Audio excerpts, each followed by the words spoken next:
Chapter 3261. Small Shelter. As soon as Xiaoxi's voice faded, the RV slowly reduced its speed and steadily pulled over to the side of the road. Hearing this, the people in the cabin all crowded to the windows to look outside. On the wasteland to the right of the highway, right next to the shoulder, stood a square, boxy building. The entire building appeared to be constructed of stone, with not a single seam visible on its surface, as if it had grown out of the ground as a single piece. The building was nearly 5 meters tall and estimated to be about 10 meters wide. A huge arched door opened on the front, with an opening over 4 meters high and wide enough for 2 RVs to drive in side by side. The stone door was tightly shut, its surface carved with a few shallow patterns that shimmered under the gray-blue daylight. Looking at the exterior space alone, let alone parking 1 RV, even if 2 were parked side by side, there would still be enough space left for many people to stand. "Could this be the shelter mentioned in the announcement?" Zhu Kexin said, leaning against the window.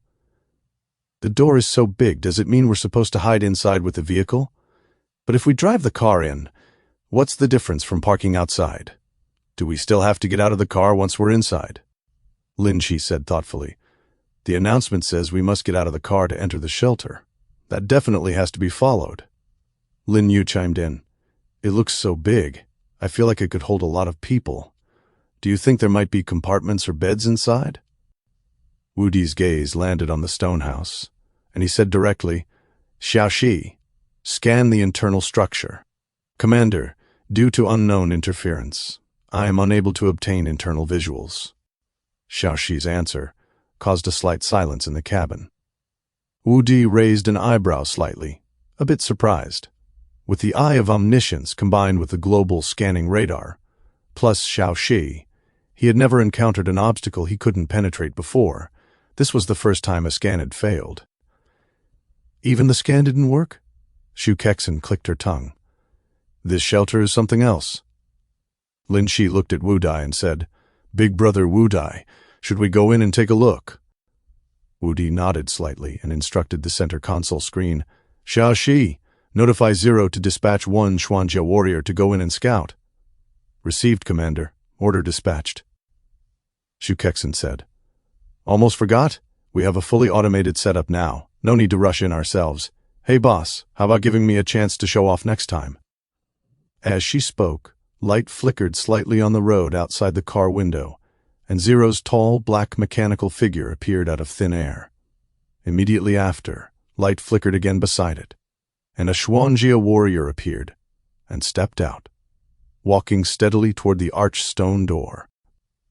The Xuanjia warrior walked to the door, pressed its metal palm against the stone door, and applied a little force, pushing the heavy stone door inward.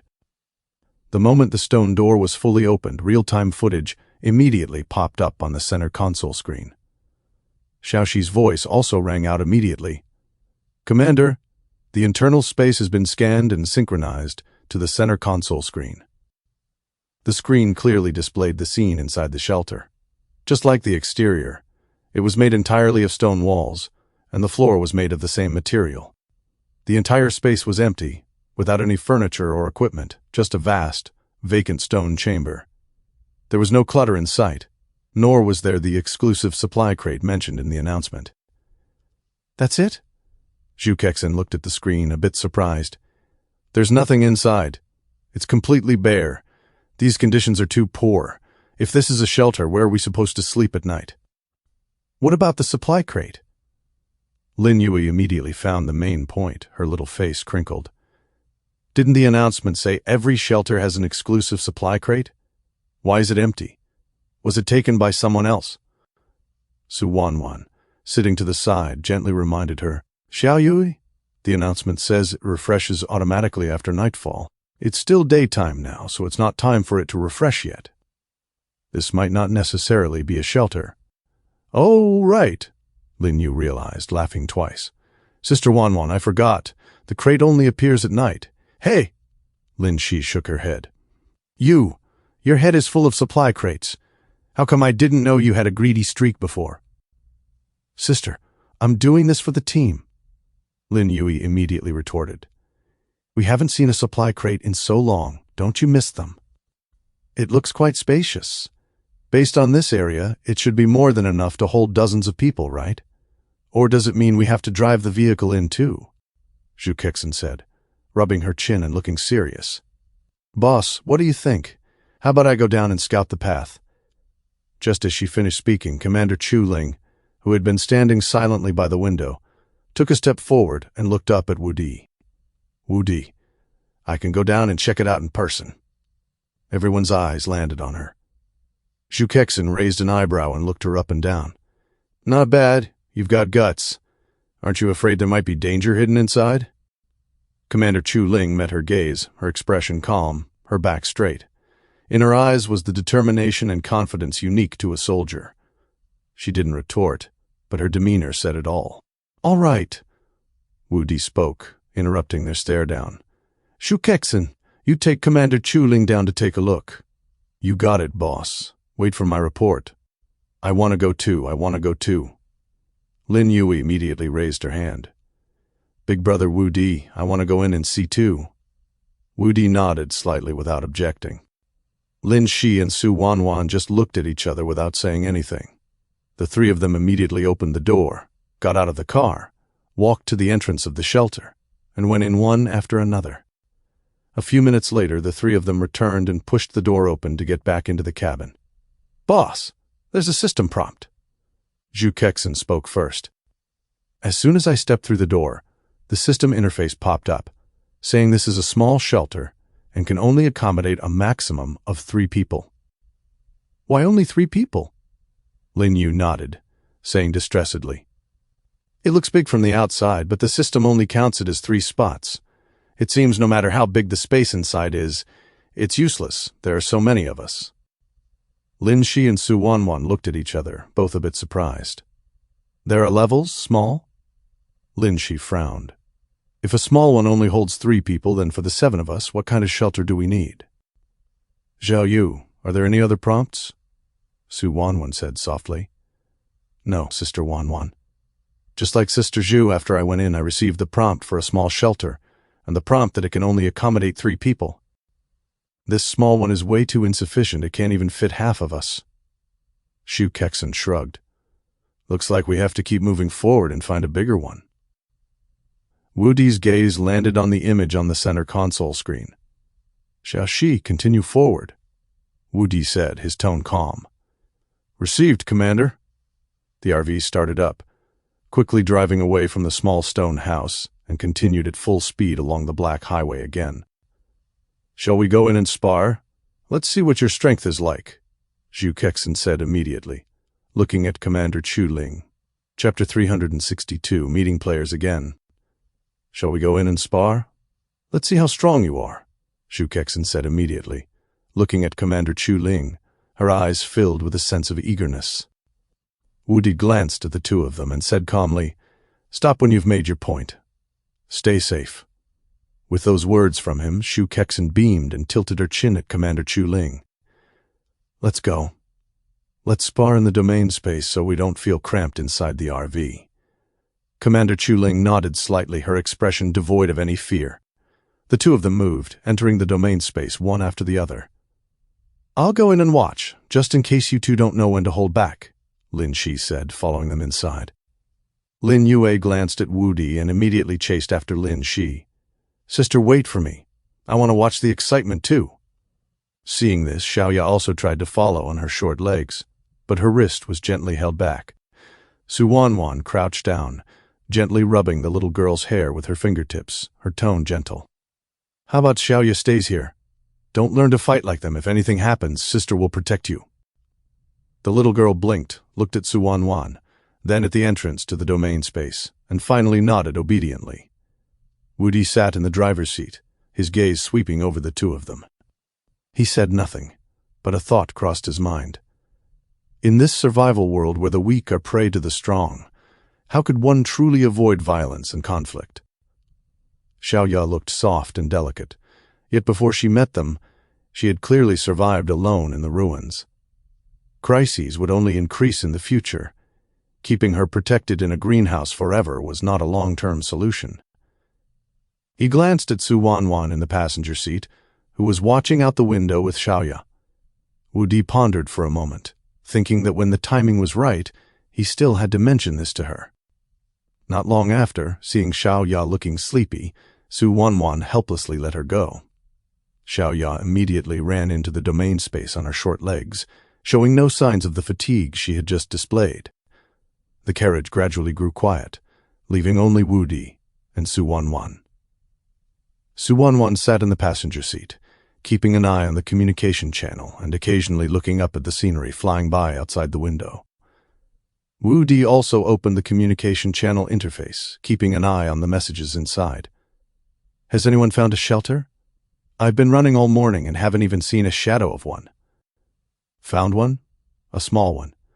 The system prompt says it's limited to 3 people, which is perfect for the 2 of us. But this space could probably hold a dozen people without a problem." "Have you guys met other players?" "I'm a bit excited and a little expectant. It's been so long since I've seen a fellow countryman. Since this shelter is so big, why is there a limit on the number of people?"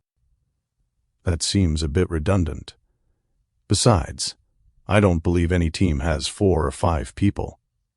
The quota for the shelter is set by the system.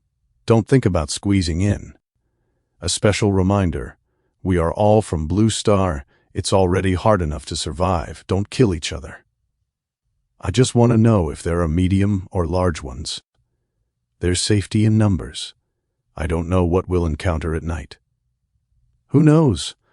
I've run nearly 500 kilometers and seen 3 shelters, all of them small. I haven't seen any other types. Could it be that there are only these small ones? I'm alone. What if I run into a 2-person team? I don't trust anyone else at all now. Are there any big shots listing armor or something on the market?" "Selling purple weapons at a low price, already listed on the trading channel.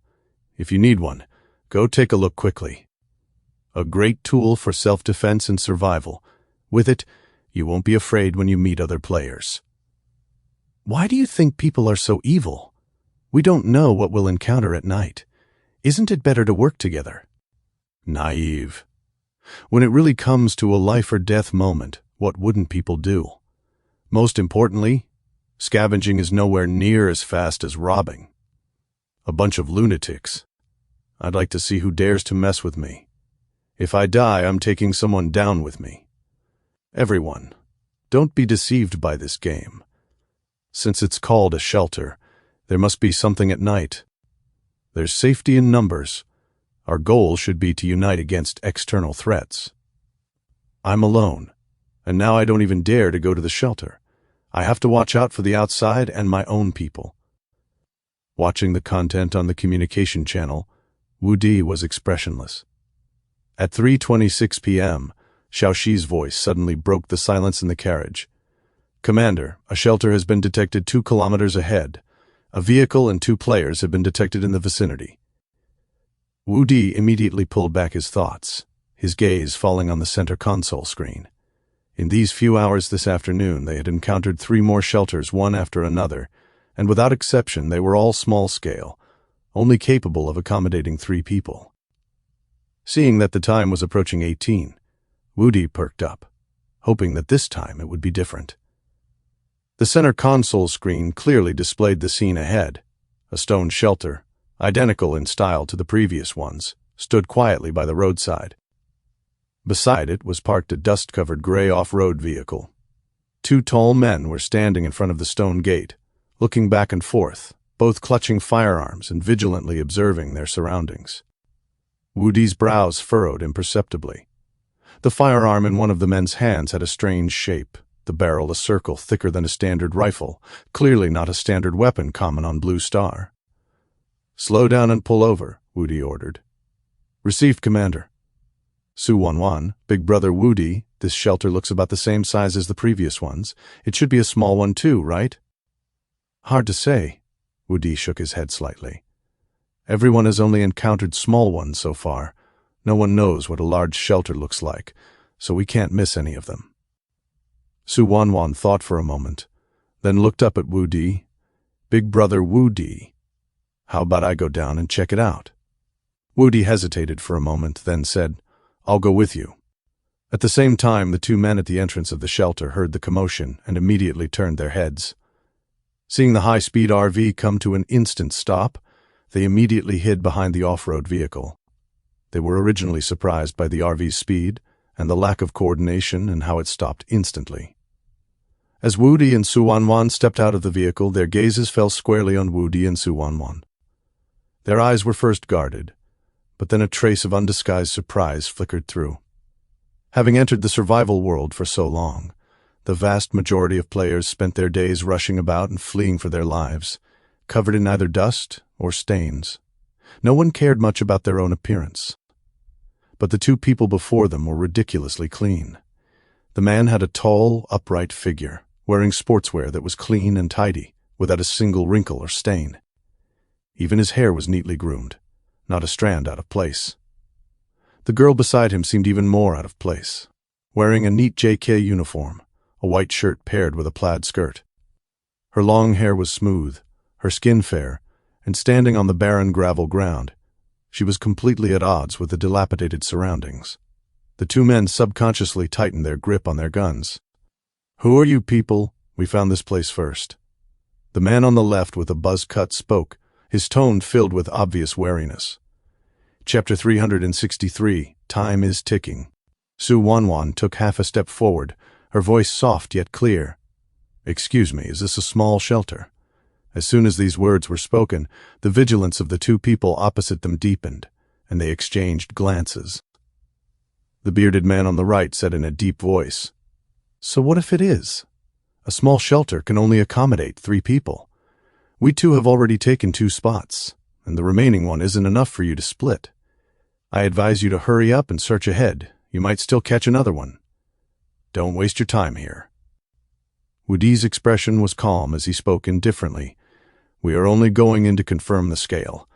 If it is indeed a small shelter, we will leave immediately and won't fight you for it." But such promises were as light as a feather in this survival world, and the two men didn't believe it at all. Seeing that Wudi and Su Wanwan did not stop and continued to walk toward the stone door, the two men's expressions tightened simultaneously. Almost subconsciously they raised their guns, and the dark muzzles were instantly aimed in their direction. "Stop! Take one more step forward and don't blame us for being impolite." The man with the crew cut shouted sternly, his finger pressed tightly against the trigger, his expression tense to the extreme. The atmosphere instantly reached a stalemate. The bearded man stared fixedly at Wudi's movements, his palms slightly sweating. They couldn't figure out the other party's background, but since it concerned their survival for the night, they couldn't retreat even half a step. Wudi paused slightly, his brows furrowing almost imperceptibly. "I don't have time to waste here." His tone was flat, without a ripple, yet it carried an invisible sense of oppression. "I said I wouldn't fight for it, so I won't." As soon as he finished speaking, Su Wanwan, who was standing at his side, suddenly moved. The two men didn't even see how she made her move. They only felt an afterimage flash before their eyes. In the next second, the man with the crew cut and the bearded man felt their palms suddenly empty. The guns they had been gripping tightly were now out of their control. The two remained frozen in their gun-raising posture, but their hands were empty. When they came to their senses, they realized that the 2 guns were already securely in Su Wanwan's hands. The girl stood quietly in place, her plaid skirt hem undisturbed, as if she had just casually picked up 2 inconspicuous sundries. Their pupils constricted, cold sweat instantly covered their backs, and they even held their breath. What kind of speed was this? Forget about resisting, they hadn't even seen the trajectory of her hand movement. Wudi ignored the 2 stunned men and walked straight to the stone door, placing his palm on the heavy stone and applying slight force. The stone door slowly opened inward. The moment the stone door opened, a system prompt popped up. "Small shelter detected. Capacity 3 people." Wudi raised his eyes and scanned the interior. An empty stone room with smooth stone walls, no different from the small shelter he had seen before. He didn't even step inside. Once the information was confirmed, he withdrew his hand, turned around, and walked toward the RV. "Let's go." "Wait. Give our guns back." The bearded man was the first to react, speaking hurriedly, his voice filled with undisguisable panic. "Those are the only 2 weapons we have. Without them, we won't be able to survive tonight. Please, give them back to us." The man with the crew cut also begged, his previous tough stance completely gone. "We rely on these 2 guns for self-defense." Seeing Woody stop, Su Wanwan said softly, "Big brother Woody, they are 2 guns of purple quality." Purple quality, among ordinary players, this was already top-tier equipment sufficient to save one's life, so it was no wonder the 2 were so distraught. Woody's gaze swept over the 2 of them indifferently, and he said casually, "Give them back." Hearing this, Su Wanwan flicked her hand. With 2 clangs, the guns landed at their feet, as if she were discarding 2 worthless pieces of trash. After doing all this, she quickly caught up with Woody, and the 2 returned to the RV one after the other. In the next second, the RV surged forward. Terrifying acceleration erupted instantly, and within a few short seconds the speed climbed to the limit, turning into a black afterimage speeding along the road, disappearing at the end of the road within a few breaths. At the entrance of the shelter, the 2 men stood blankly, looking in the direction where the RV had disappeared, unable to recover for a long time. After a long while, the man with the crew cut swallowed hard and bent down to pick up the gun at his feet, his fingertips still trembling slightly. He looked down at the purple gun he had regained, then looked up at the empty end of the road, feeling as if everything that had just happened was a dream. Did we survive?" His voice was dry, filled with lingering fear. How arrogant they had been when they pointed their guns at others earlier was exactly how relieved they felt now. If the other party had really had malicious intent, the 2 of them wouldn't even have had the chance to pull the trigger before ending up as corpses here.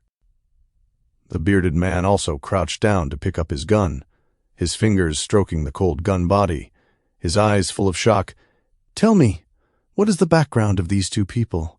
Are they players or the natives?" "They are definitely not players." The man with the crew cut immediately shook his head, his tone certain. "Have you ever seen a player who could be that clean? Their clothes didn't even have a speck of dust like they were on vacation. Besides, if they were players, why would they leave after just taking a look, and even return our weapons intact?" The man with the crew cut even started gently wiping the rifle after saying this. "But they have an RV, and they could recognize the scale of the shelter." The bearded man was full of confusion. If they aren't players, how could they have a system vehicle and understand these rules? The 2 pondered for a long time, but couldn't reach a conclusion. That speed was just too absurd. The man with the crew cut looked toward the direction the road extended, still feeling lingering fear. When they drove over earlier, they stopped steadily with almost no deceleration, and when they left, it was even more exaggerated. They disappeared in a few seconds. What level of vehicle must this be? Who knows? The bearded man gave a bitter smile. "They are simply not on the same level as us. And that woman, how high do you think her physique is? At least 30 points, right? Otherwise, how could she be that fast?" 30 points. The man with the crew cut gasped. "Did you forget that a physique fruit was once listed on the trading channel? It added 1 point of physique, and the final transaction price was a full 1,000 units of fuel. 30 points of physique. What kind of concept is that?" The 2 looked at each other, both seeing deep shock and powerlessness in the other's eyes. After a moment of silence, the bearded man was the first to recover and patted his companion's shoulder. "All right, stop thinking about it. They didn't even put us in their eyes. It's getting dark. Let's go in first and focus on surviving tonight. Besides, it's not certain that they are players. I guess they might just be NPCs at this stage."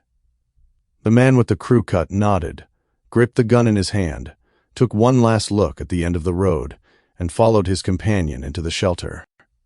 Chapter 3, Chapter 64. Large Shelter.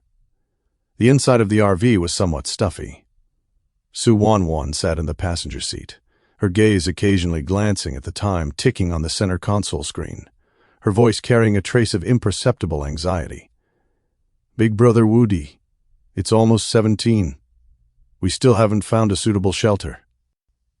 Woody gazed calmly at the infinitely extending black road ahead, though a hint of gravity was etched between his brows. "Don't worry." His voice was low, yet carried a reassuring power. "The system shouldn't give us such a certain death situation."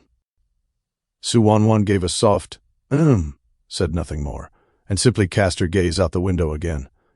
The desolate gravel ground rushed backward outside the RV window, and the unchanging gray-blue sky made it hard to breathe. Time passed minute by minute. Xiaoxi would occasionally alert them to a supply crate, but there was still no news regarding a shelter. 16:30, 16:45. The atmosphere inside the RV grew increasingly tense. Fortunately, Lin Shi and the others were all inside the domain space. 16:58. Xiaoxi's sweet voice suddenly rang out, breaking the silence inside the RV. "Commander, a shelter has been detected 1,500 meters ahead. Its appearance is identical to the small shelter discovered previously." Su Wanwan's brows revealed a mix of anticipation and worry. "Xiaoxi, approach and park." "Received, Commander." Soon the square stone structure appeared in their field of vision, no different from the ones encountered before. "Big Brother Wudi, I'll go down and check." Wudi nodded. Without the slightest hesitation, Su Wanwan pushed open the RV door and jumped out. She walked quickly to the stone door, reached out to press against the cold stone surface, and pushed inward with force. The heavy stone door opened in response. The moment she stepped through the stone door, Su Wanwan's pupils contracted slightly, and then a look of pleasant surprise appeared on her face. She quickly scanned the interior. It was empty, huge, and devoid of anyone. She turned and ran quickly back to the RV. As soon as she got on, she immediately said, "Big Brother Wu Di, it's a large shelter. The system indicates it can accommodate 15 people. There's no one inside. Get on." Wu Di did not hesitate in the slightest and directly ordered Xiaoxi, "Xiaoxi, drive the car in." The RV started slowly, and its massive body drove steadily into the arched stone gate. Large shelter detected, capacity 15 people. As soon as the RV drove into the shelter, Wu Di received a notification popping up on the system interface. After the RV drove completely into the shelter, the stone door behind them closed automatically. Noticing this through the rearview mirror, Wu Di thought for a moment, then stopped overthinking it. After entering the interior, Wu Di saw the scale of this shelter clearly. The space inside was many times larger than it looked from the outside.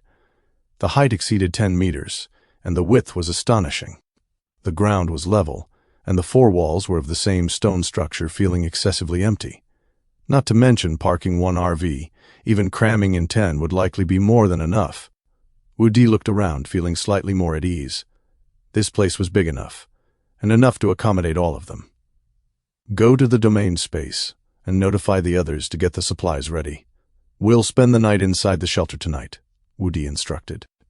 Su Wanwan nodded and quickly stepped into the domain space. Not long after, Lin Shi, Lin Yu, Shu Kexin, Commander Chu Ling, and Xiaoya walked out from the entrance of the domain space one after another. As soon as Lin Yu came out, she rushed to Wu Di's side and said excitedly, "Big Brother Wu Di, we harvested 12 supply crates today, 3 gold, 6 silver, and 3 black iron." "Big Brother Wu Di, the supplies are all ready," Lin Shi said softly to Wu Di. "Let's go. Let's get out of the RV and take a look first." Wu Di nodded and led the way out of the RV. The others followed, stepping off the RV one after another, and stood on the empty stone floor. "Wow, this place is so big." Lin Yu, who had just gotten off the RV, exclaimed as she looked around, "But it's so strange. Where is the light in here coming from?" "Sister, what do you think?" "How should I know? Why do you care about so much?" Lin Shi said helplessly. "Boss, will other players come here next?" Shu Kexin looked around and said with some worry, "Should we find a corner to hide in? It's too empty here. There's no cover at all." "Over there." Commander Chu Ling suddenly spoke, her voice cold and clear.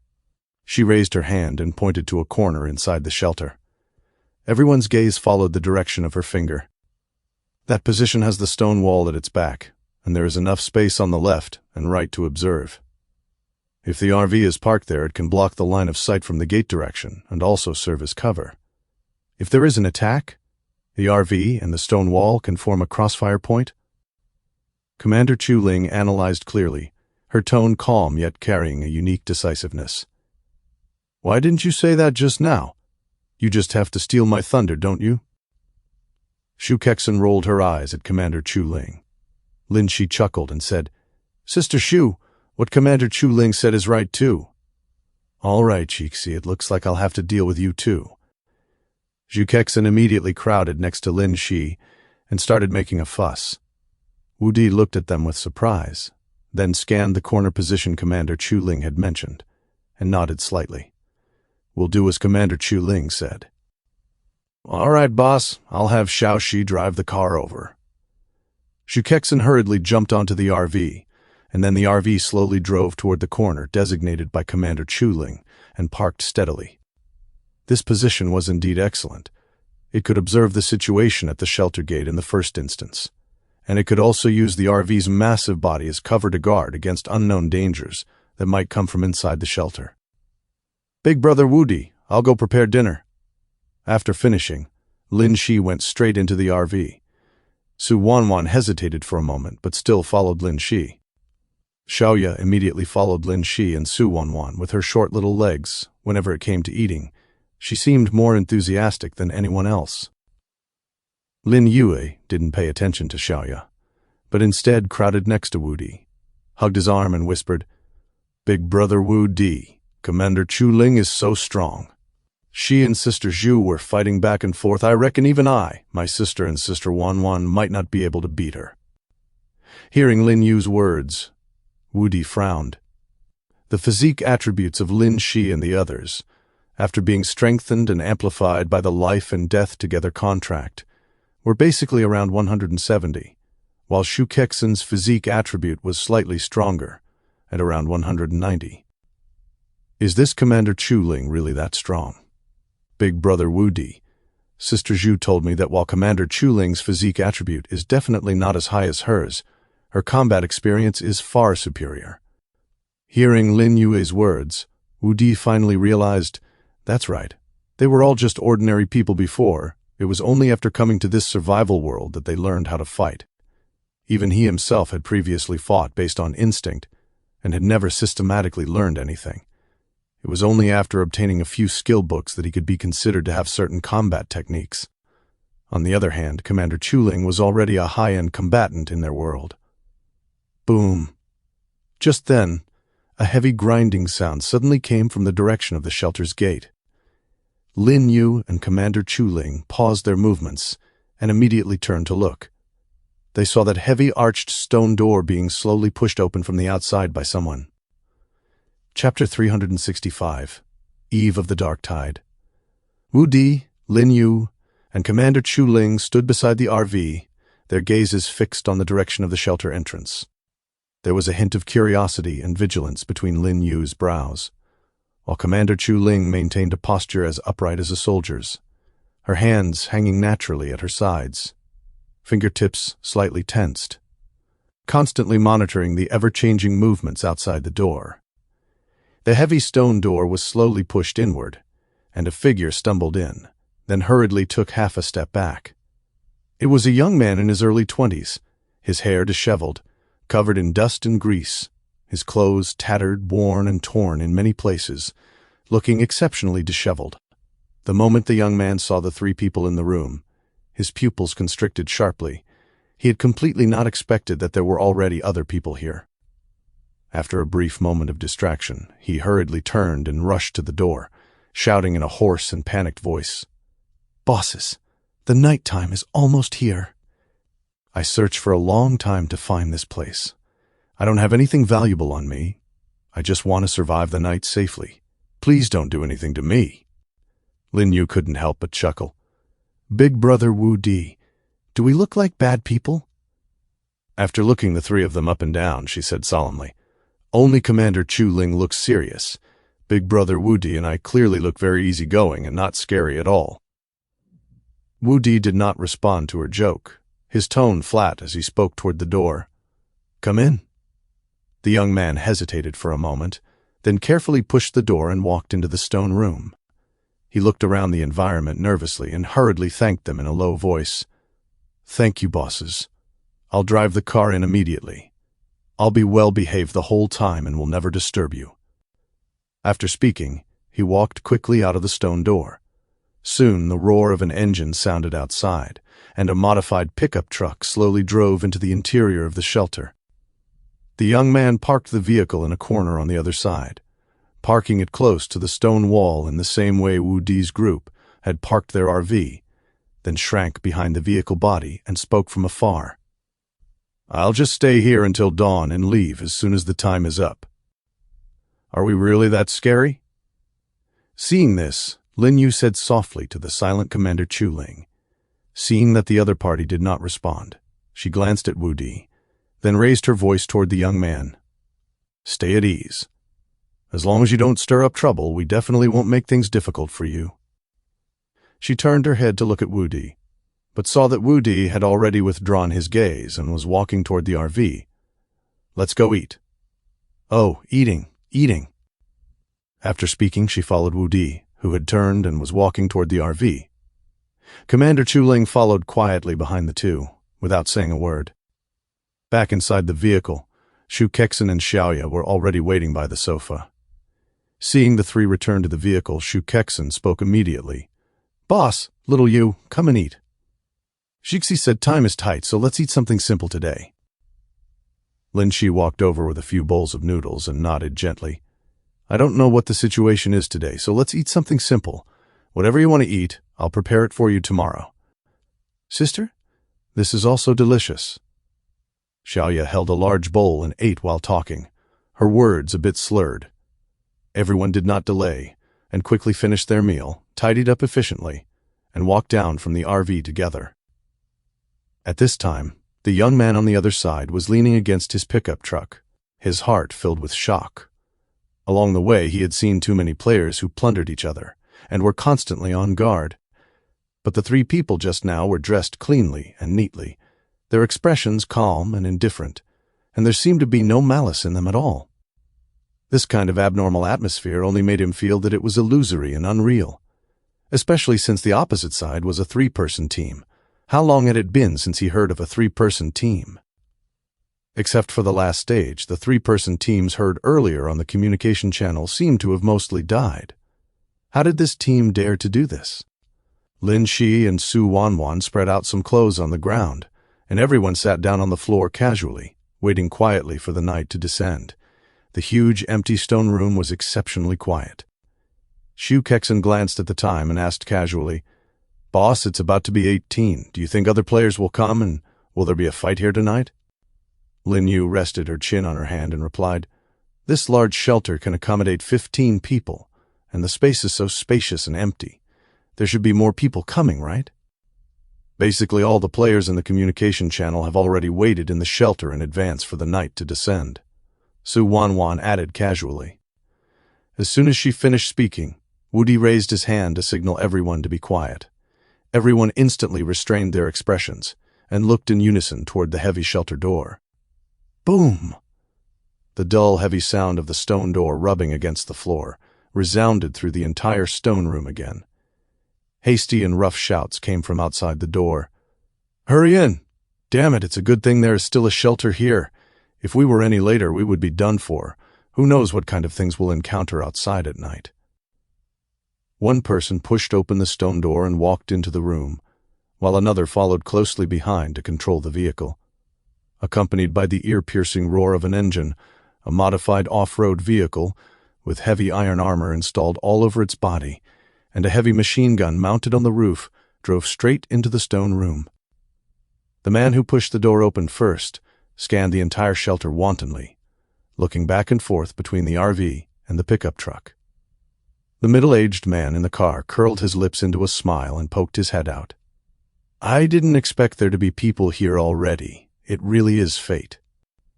"Hey, kid over there, we aren't bad people. No need to be so nervous. Let's survive the night safely, and after dawn, we'll each go our own way and mind our own business." The middle-aged man noticed the young man behind the pickup truck and said loudly. Immediately after, the man who first pushed the door looked toward the RV. The massive vehicle body perfectly blocked Wu Di's group. He yelled at the top of his lungs, "People by the RV, listen up. Tonight we will mind our own business. Don't you dare have any ideas about us. Otherwise, this purple-quality heavy machine gun of ours is not for show. We'll blow your RV to pieces in a minute." Damn, this guy's even more arrogant than us. "Boss, I'll go out and teach them a lesson. Let them figure out who's in charge here." Hearing the other parties shouting, Zhu Kexin immediately took out the cloud-piercing bow from her space, looking like she was about to rush out. "Sister Zhu." Lin Yu held Zhu Kexin back at the first opportunity and turned to look at Wu Di. Su Wanwan and the others, along with Xiaya, also cast their gazes toward him one after another. "Zhu Kexin, boss, what do you say? Should we give them a beating?" Wu Di spoke slowly. "The announcement said that exclusive supply crates will refresh at 18. In a while, you and Commander Chu Ling go and get the supplies back. As long as they don't make a move, there's no need to pay attention to them." "Fine, you're the man of the house. I'll listen to you." Zhu Kexin pouted, put away the cloud-piercing bow, and sat back in her original position. On the other side, seeing no movement from the RV side for a long time, the two didn't take it to heart, and soon walked to a corner on the other side of the stone room, occupying a spot. "Brother Chen, look at that RV over there. What level is it? Why does it look like it doesn't have any modified parts?" "Who knows? Behave yourself tonight. Figure out the situation first. Don't lose your life in a muddle." "Hey, I was just asking casually. You know me, I just have a fast mouth." Chapter 366. Fighting for the exclusive supply crate. At exactly 18, a faint light suddenly flashed in the center of the shelter. A black-gray metal supply crate appeared out of thin air on the open ground in the middle of the shelter. The man squatting by the RV, smoking, lit up. He threw his cigarette on the ground and prepared to rush forward, shouting at the top of his lungs, "Brother Chen, a supply crate has spawned. It must be that exclusive supply crate mentioned in the announcement." The middle-aged man behind him, called Brother Chen, turned pale. He reached out, grabbed him, pulled him back, and hissed, "Are you in such a rush to reincarnate? Rushing forward without even checking the situation?" He gave a look and gestured with his chin towards the RV. The man, who had stumbled from being pulled, followed his gaze and saw Zhu Kexin and Commander Chu Ling emerging from behind the RV. His steps froze instantly.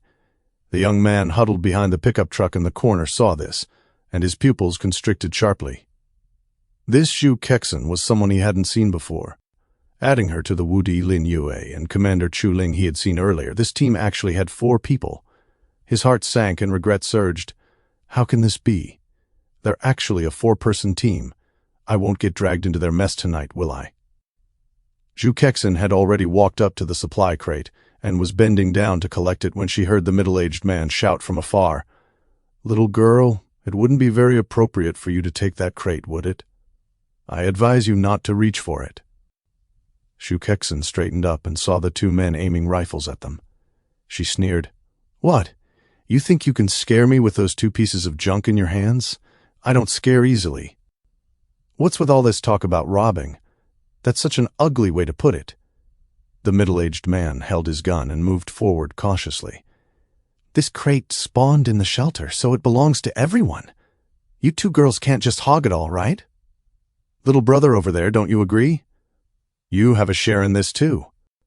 "I don't want it. I don't want it. You guys split it. I don't want anything." The young man in the corner shook his head frantically, wishing he could become completely invisible at this moment. The henchman's eyes had long been glued to Zhu Kexin and Commander Chu Ling's faces. His Adam's apple bobbed hard as he leaned over to the middle-aged man and whispered, "Brother Chen, these 2 babes are really good-looking, even prettier than the stars on TV. Once we take them down, can you give me one? We hit the jackpot this time." The middle-aged man ignored him, his eyes fixed on the 2 young women's movements.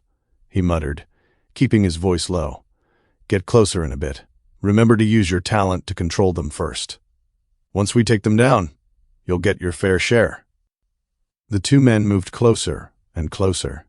Zhu Kexin stood her ground with her arms crossed, lifting her chin. "I'll give you one last piece of advice. It's not too late to back off now. If you really start something, you'll have to bear the consequences." The two men just assumed she was bluffing. Seeing that the distance was only 3 meters, the middle-aged man suddenly roared, "Do it!" Before the words had even finished leaving his mouth, Commander Chu Ling, standing beside Zhu Kexin, had already moved. Her figure was as fast as a passing shadow. Before the two men could react, her long legs swept out like steel whips, kicking them squarely in the chest. Only 2 dull thuds were heard as the two men flew backward for over 10 meters, slamming into the stone wall of the shelter with a bang. The crisp sound of breaking bones could be heard from far away. The two men slid down the wall, blood mixed with bits of internal organs gushing from their mouths. They didn't even have the strength to groan loudly. Zhu Kexin raised an eyebrow and turned to look at Commander Chu Ling, her mouth twitching slightly. "Why are you more impatient than me? You hit so hard these two probably won't survive."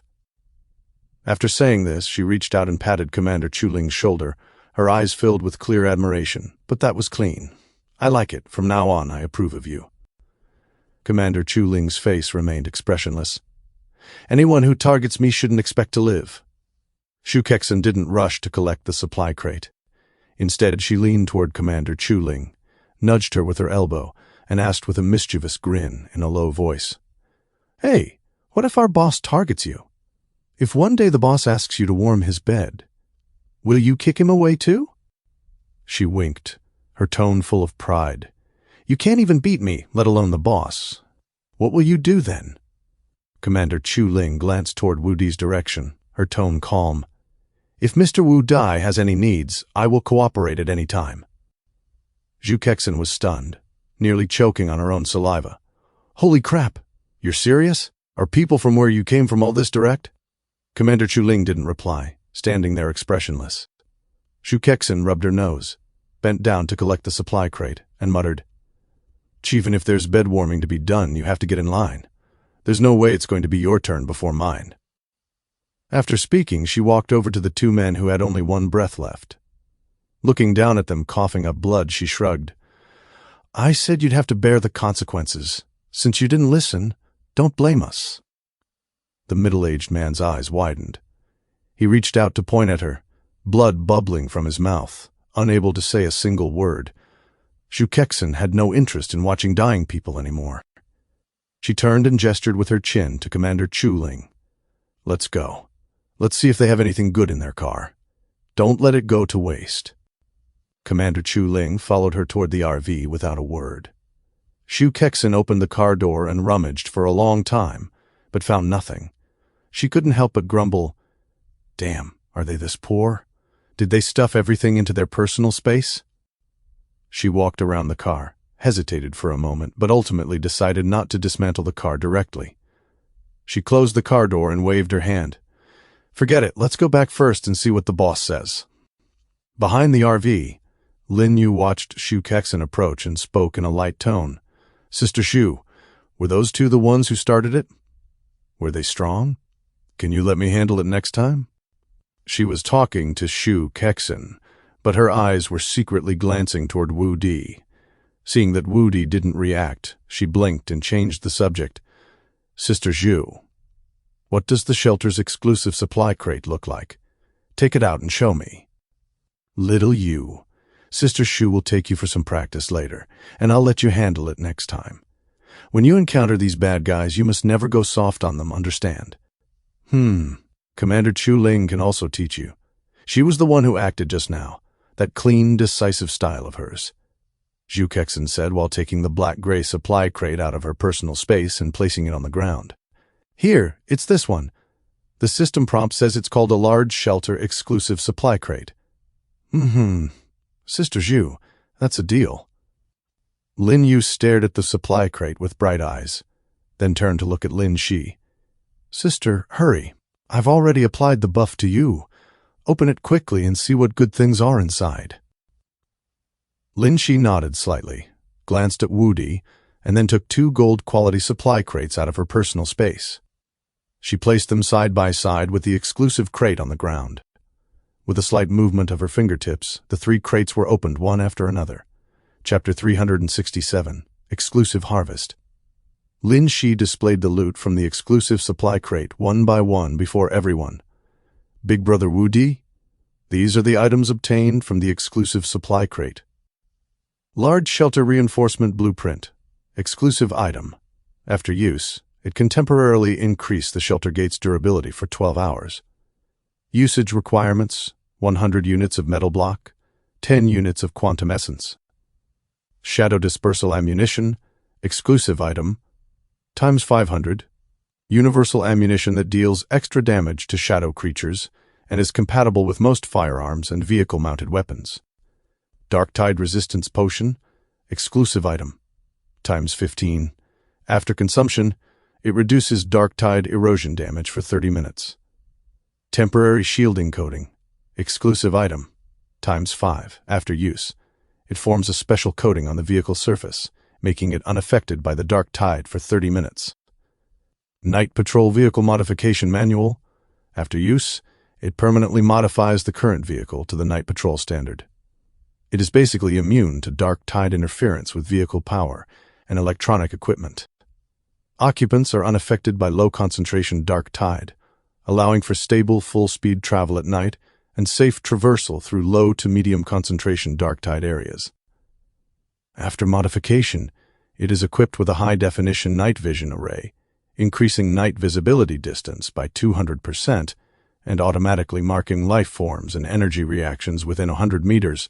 The vehicle body is covered with a Dark Tide energy, absorbing plating, which can absorb a small amount of Dark Tide energy while driving to replenish vehicle power. It is fitted with a silent shock-absorbing chassis, reducing driving noise by 50% and making it less likely to disturb nocturnal mutant creatures. Weapon configuration. The roof is equipped with dual high-intensity searchlights plus vehicle-mounted heavy machine gun, purple quality. The searchlights can briefly stun Dark Tide creatures, and the heavy machine gun deals 20% increased damage to nocturnal mutant targets. The rear is equipped with a smoke grenade launcher, purple quality, which can obscure vision to quickly disengage from combat. Usage restrictions. Only compatible with level 5 and above vehicles. The level is permanently locked after modification. Shadow creatures. What kind of ghosts are those? Shu Kexen started complaining after reading it. Could it be that these ghost things are coming to attack us tonight? Why does it feel like a tower defense game? Ah, Sister Zhu, I thought of that too. With all this gate reinforcement, ammunition, and potions, it's like playing a tower defense game. Lin Yu also looked at Shu Kexen with a surprised expression. Lin Shi ignored their words and continued to display the loot from the 2 golden supply crates before everyone. Whole wheat toast 5 kilograms times 1. Electrolyte water 500 milliliters times 12. Vegetable gift pack 5 kilograms times 1. Metal block times 180. Gunpowder times 220. Quantum essence times 10. Team-up scroll, purple quality. After use, you can invite players face-to-face to join the team, with a team member limit of 3. Basic physique potion. After use, physique plus 2. Ineffective if physique is greater than 100. Big Brother Wu Di, that's all. The remaining treasure chests are all kept in the domain space, Shu Kexen said, while handing the items to Wu Di. Lin Yu glanced at them and pouted. How come it's physique-increasing stuff again? It's useless, and this team-up scroll is useless too. Our life and death together is so powerful. Shu Kexen looked at her with a confused expression, and Lin Yue quickly explained. Sister Shu, just now Sister Wanwan's talent treasure chest opened a basic physique enhancement book, which can also increase physique by 2 points. We were so curious. Sister Wanwan's talent treasure chest had never opened such things before. Seeing Shu Kexen look over, Su Wanwan nodded slightly, a layer of faint worry between her brows. These exclusive items are too targeted. I don't know what we will actually encounter tonight. Hey, Sister Wanwan, don't worry. Lin Yu immediately interjected. I have been keeping an eye on the communication channel, and so far no one has sent a message saying they encountered an attack. Besides, everyone opened similar things. Look for yourselves. Everyone in the channel is discussing this right now. Besides, we are so strong, we'll definitely be fine. We'll kill as many as come, she said with an indifferent look, paused and looked at Lin Shi. It's just that I haven't heard anyone else say they opened a vehicle modification manual. Sister, could this modification manual be brought by your talent? It's useless to us anyway. Lin Shi glanced at her. You forgot that previous attacks were always around midnight. It's only just past 19 now. Why are you so excited? Are you planning to go out and have a fight? She sighed silently in her heart, feeling more and more that she couldn't control this younger sister. Especially the longer she spent with Wu Di, Lin Yu's courage seemed to swell rapidly, leaving not a shred of crisis awareness. While everyone was talking, Xiaoya had curled up at Wu Di's feet at some point, her little head resting against his pant leg, already fast asleep. Shu Kexin caught sight of this scene and suddenly lowered her voice, her tone carrying a hint of teasing. Boss, do you have some special physique? For example, like a male succubus? Wu Di looked up in astonishment. Shu Kexin covered her mouth and chuckled, continuing to lower her voice. I haven't seen you treat Xiaoya particularly well, so why is she getting more and more clingy to you? Lin Yu Jixi, and I take care of her every day, yet this little ungrateful one is as clingy to you as a piece of chewing gum. Also, the team is full of beauties. Boss, do you have some kind of collection fetish? Wu Di ignored Shu Kexin, his gaze falling back onto the figure at his feet, and said nothing. Don't overthink it. Let's wait until tomorrow. After a moment, he spoke in a very low voice. You don't need to keep staring at it either. He knew in his heart that although there was no way to establish direct communication with Xiaoxi outside the vehicle yet, its intelligence was sufficient to independently complete basic crisis early warning and response. Lin Shi looked at the metal gate of the shelter and asked, Does the gate need to be reinforced with the blueprint now? Wu Di shook his head. We'll see the situation tonight. Today is only the first day. Lin Shi immediately understood what he meant, put the items away, and leaned against the side stone wall, whispering something to Su Wanwan. Wu Di sat where he was, his gaze slowly scanning the people before him. This seems to be the second time spending the night together, right? Unknowingly, has this team already grown to so many people? He stopped overthinking and began to observe the communication channel. He occasionally wondered if, once his physique broke through a certain threshold, he would no longer even need sleep. The messages in the channel were scrolling by rapidly. What did you guys get in your exclusive crates? Mine is all resistance potions and reinforcement blueprints. Are we really going to be defending the base tonight? What on earth are shadow creatures? Has any brother seen them? Speak up, waiting online, it's quite urgent. It's probably just a normal night raid. We have guns and walls, what's there to be afraid of? It's only the first day. What else could we encounter? Has anyone started fighting yet? How come only 3,000 plus people have died so far? Did you all find supply crates today? Why did I only find one silver supply crate? Is there any big shot going out to take a look? What's the situation outside right now? This system is a bit vicious. It looks like I need to find a reliable teammate. Without a teammate, even keeping watch is a problem. Chapter 368. Unusual activity outside. Wu Di sat with his back against the cold stone surface, his gaze quickly scanning through the chaotic stream of information. Most of it was players showing off the loot from their exclusive supply crates, which were all consumables like resistance potions and reinforcement blueprints. He knew clearly in his heart that the more specific these items were, the more it indicated that this night would not be simple. Time ticked by second, until it reached 23:36. A very faint rustling sound came from beside his feet.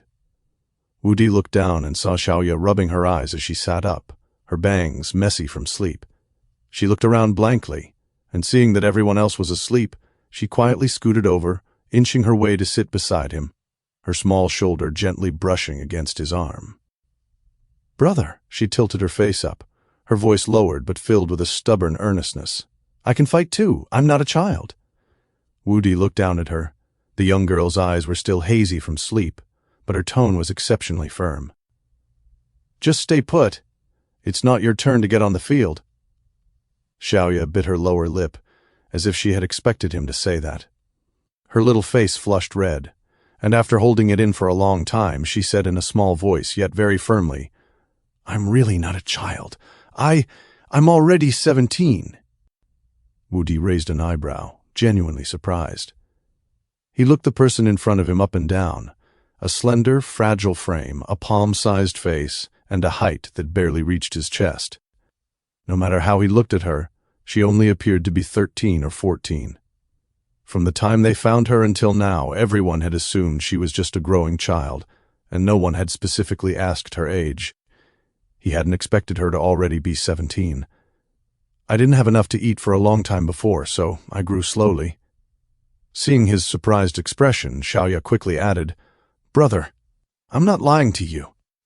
Wudi withdrew his gaze and shook his head, saying half-jokingly, "With so many of us here, how would it ever be your turn? Just stay put." Xiaoya didn't speak, she just looked up at him, her eyes stubborn. After a few seconds of a standoff, Wudi couldn't handle her gaze and relented. "If you really want to help, learn something from Commander Chu Ling and the others later?" Xiaoya's eyes instantly lit up, and she nodded vigorously. I will definitely study hard. I won't hold everyone back. Brother, can I fight once I've learned?"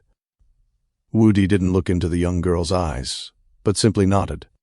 The young girl breathed a sigh of relief, then leaned against his arm and began to mutter softly, as if speaking to herself. "When I was wandering outside before, the first thing I did every day when I woke up was think about where to find food today, and which monsters to hide from. Sometimes when I fell asleep at night, I was afraid I'd never wake up again. After following you all, I have good things to eat and clean water to drink every day. When I sleep at night, I don't have to keep my eyes glued to the door. For the first time in my life, I feel like I have a home." She twisted the hem of her pants with her fingertips. "I don't want to always be protected behind everyone. I also want to do something to help everyone." Wudi listened quietly without speaking. After a while, he raised his hand and let it fall gently onto her head, ruffling her fine, soft hair. Just then, a shadow suddenly leaned in from the side, and Shu Kexen's voice, suppressing a laugh, rang out, "Not bad, Xiaoya, taking advantage of us being asleep to secretly hog the boss, huh? You really are a clever little thing." Xiaoya was startled and jerked her head up, her cheeks instantly turning bright red. She looked at her helplessly. Sister Shu, I didn't." "I'm just teasing you. Look how nervous you are." Shu Kexen laughed and sat over, reaching out to wrap an arm around her shoulder and pulling her closer. "Our Xiaoya has grown up, but with Sister Shu here, you still have to wait in line, oh? Xiaoya, let me tell you a method to please the boss and get him to give you some good things to eat. Then, you can be just like Sister Zhu." As the two were whispering, a sudden change occurred. Thump! An extremely dull, heavy sound exploded from the direction of the shelter entrance. It felt as if the entire stone wall trembled with it. The few who were fast asleep were instantly startled awake. Thump, thump, thump! The pounding sound came one after another, as if something was repeatedly smashing against the door. "Is it ever going to end?" Shu Kexen frowned and cursed, her temper flaring up. "Boss, I can't take it anymore. Can I go take a look? This thumping is like beating a drum. How are we supposed to sleep?" "What the hell is this thing, knocking for someone's soul?" Lin Yu looked full of curiosity. "Don't you think this stone door is too strange? I paid attention when I came in, there isn't even a handle. How is it that the thing outside can't get in?" "Lin Yu, if you hadn't mentioned it, I really wouldn't have thought about it. With this stone door having no handle, how are we going to get out tomorrow?" Shu Kexen realized and said, looking at Lin Yui. "Very few people in the communication channel have encountered this situation." Su Wanwan looked down at the communication channel, speaking quickly. "No one dares to go out. Everyone is guessing it must be shadow creatures." Shu Kexen pursed her lips, looking unimpressed. "How normal is this? I wouldn't be surprised by anything we encounter now." Wu Di listened intently for a few seconds, and a moment later he said indifferently, "Ignore it. Continue resting." Shu Kexen and Lin Yu exchanged glances and sat back down, but their faces were full of irrepressible curiosity. Time crawled by amidst the monotonous pounding, and finally the numbers on the panel jumped to midnight. Lin Yu almost subconsciously turned her head to look at Wu Di. Wu Di met her gaze, was silent for a few seconds, and finally slowly shook his head. He had his own calculations in mind, right now. The RV was not lacking anything. But the situation at this stage was still unclear, so rather than using his talent now, it was better to keep this opportunity in his hands and use it specifically after he had figured out the situation. Lin Yue blinked, and although she was full of curiosity, she didn't ask any more questions, just pursed her lips and turned back. The pounding continued at a steady pace, lasting from late at night well into the early morning hours. By then no one had any sleepiness left. Shu Kexin and Lin Yu huddled together, heads leaning against each other, whispering. Wu Di listened to the whispering by his ears and distinguished the sounds outside the door again. He raised his eyelids slightly, feeling a bit helpless. These two people really didn't have any sense of fear anymore. "Stop whispering," he interrupted, his voice not loud, then stood up. Let's go take a look together." Just as he stood up straight, a figure beside him also stood up. Commander Chu Ling stood calmly half a step diagonally in front of him, her tone flat but carrying an unquestionable certainty. "I need to protect your safety." Wu Di swept a glance at the people in front of him, the eager and restless Shu Kexin and Lin Yu, Commander Chu Ling, who was determined to follow him, and Xiaoya with curiosity shining in her eyes. He sighed silently in his heart. How did his team end up with more and more problematic members? Chapter 3269, Outside the Barrier. The four of them walked up to the stone door. Something outside was pounding on the door, thud after thud, yet the entire stone door remained motionless, not even shaking in the slightest. Standing in front of it, they could only hear the continuous crashing sounds, unable to see anything of the situation outside the door. "I told you, this door doesn't even have a handle. I was right last night." Lin Yu pointed at the stone door, her face full of confusion. "But how do we open it? Do we have to recite a spell or something?" Shu Kexin. "Boss, why don't we find a way to open it and see? This endless pounding makes it impossible to sleep." Wu Di didn't speak. He stepped forward twice and placed his hands on the stone door. A cold sensation came from his palms, and a thought surfaced in his mind. It seemed that as long as he exerted force with his hands, the stone door would open. "The door can be opened," he said, pulling his hands back and tilting his head to signal. "Everyone step back and prepare for battle." As his voice fell, Lin Yue reached into her personal space, pulled out an Y-18 submachine gun, and racked the bolt to chamber around. Shu Kexin took out the cloud-piercing bow, rested an arrow on her fingertips, and slowly drew the bowstring. Commander Chu Ling slightly lowered her stance, her muscles seemingly on standby, her eyes locked onto the stone door. Wu Di glanced at them, reached into his personal space, pulled out a revolver, and tossed it to Commander Chu Ling with a flick of his wrist. "Use this." Both this and Lin Yue's submachine gun were exchanged from Master Yi. Commander Chu Ling raised her hand and caught it steadily, her fingertips brushing over the cylinder. She held the muzzle level, aiming toward the stone door. Her entire movement was devoid of any excess motion. Wu Di took a deep breath and pushed forward with both hands. The expected impact and roaring did not come. The stone door slid slowly outward along its tracks, and the previously continuous crashing sounds ceased abruptly the moment the door moved. There was dead silence outside the door. Wu Di's heart skipped a beat, and he thought it strange. The crashing sounds were clearly right behind the door, so why was there no sound at all once it opened? Could it be that those things weren't guarding the entrance? Once the stone door had been pushed open wide enough, by the light of unknown origin inside the stone room, the group saw the scene outside and all paused in unison. A dense circle of creatures surrounded the open space outside the door. They were humanoid in shape, their entire bodies an impenetrable, thick ink black, like solidified living shadows. They had no distinct facial features, and sharp black claws grew from the ends of their limbs, making them almost blend into the background as they stood in the dark night. They stood quietly just a few meters away from the stone door, motionless, a vast, dark mass that stretched as far as the eye could see.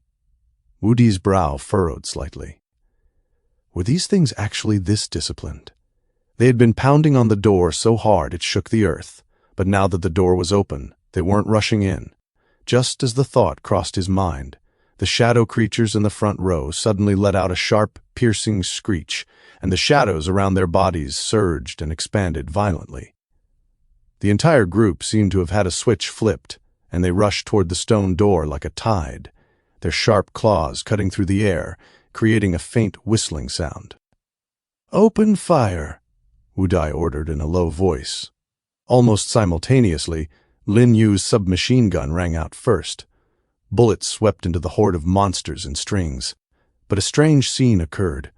The creatures rushing at the very front had just lunged to the position of the stone door when they seemed to hit an invisible wall, emitting a dull, heavy thudding sound, and were forcibly bounced back.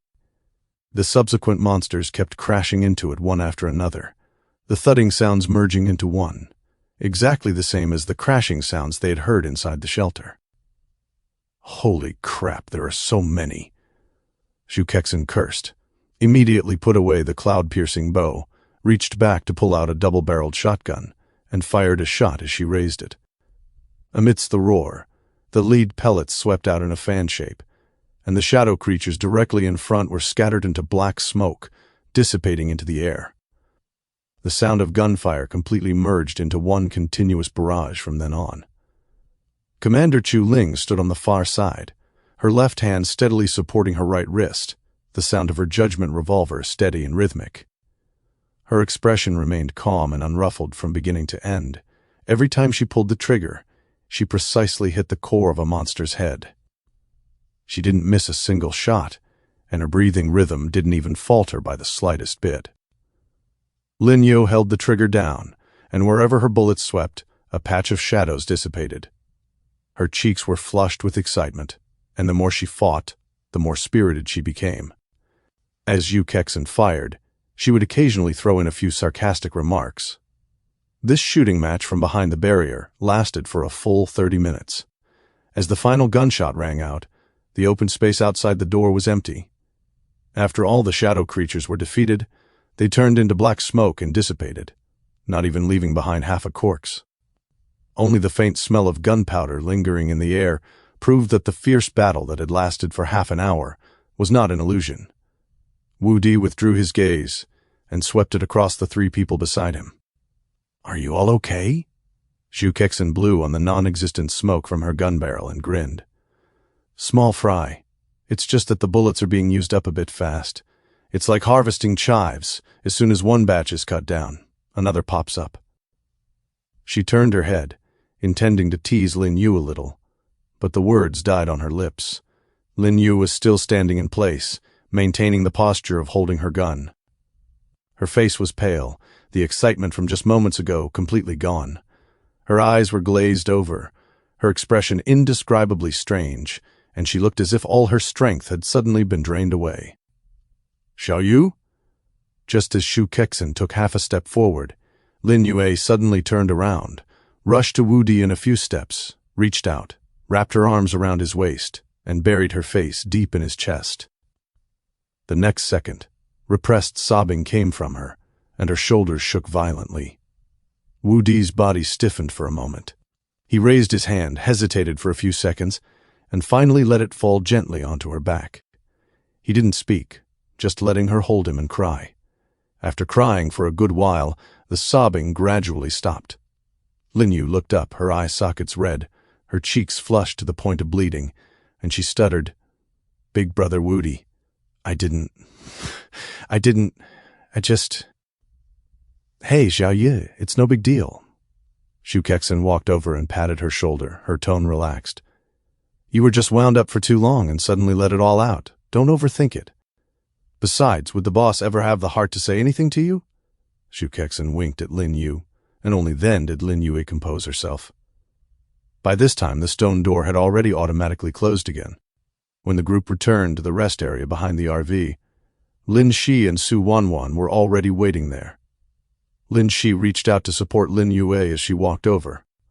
Lin Yu obediently leaned on her sister's shoulder, whispering about the battle that had just taken place, her voice still carrying a lingering nasal tone. After Wu Di found a seat, he replayed all the details of what just happened in his mind. Was that invisible barrier some kind of protective mechanism inherent to the shelter? That would explain why the monsters couldn't break through even after crashing against it for several hours. But if it was just one-sided shooting from behind a barrier, then this so-called shadow tide crisis was far too simple. Today was only the first night of the shadow tide, and the strength of these shadow creatures was just average. If the concentration of the shadow tide continued to rise later on, would this barrier still be able to hold them back? And then there was the behavior of these monsters. They would crash against the door collectively, and they paused briefly after the door opened before launching an assault.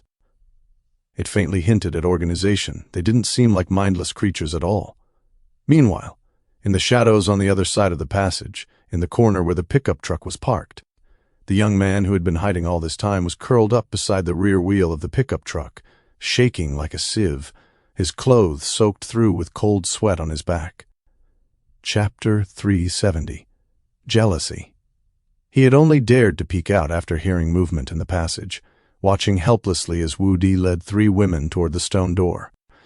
The moment he saw Wu Di reach out and press against the stone door, clearly intending to open it, his heart nearly jumped out of his throat. He covered his mouth tightly to keep from screaming. The crashing outside is so intense. Isn't opening the door just asking for death? However, the next half hour completely shattered his perception.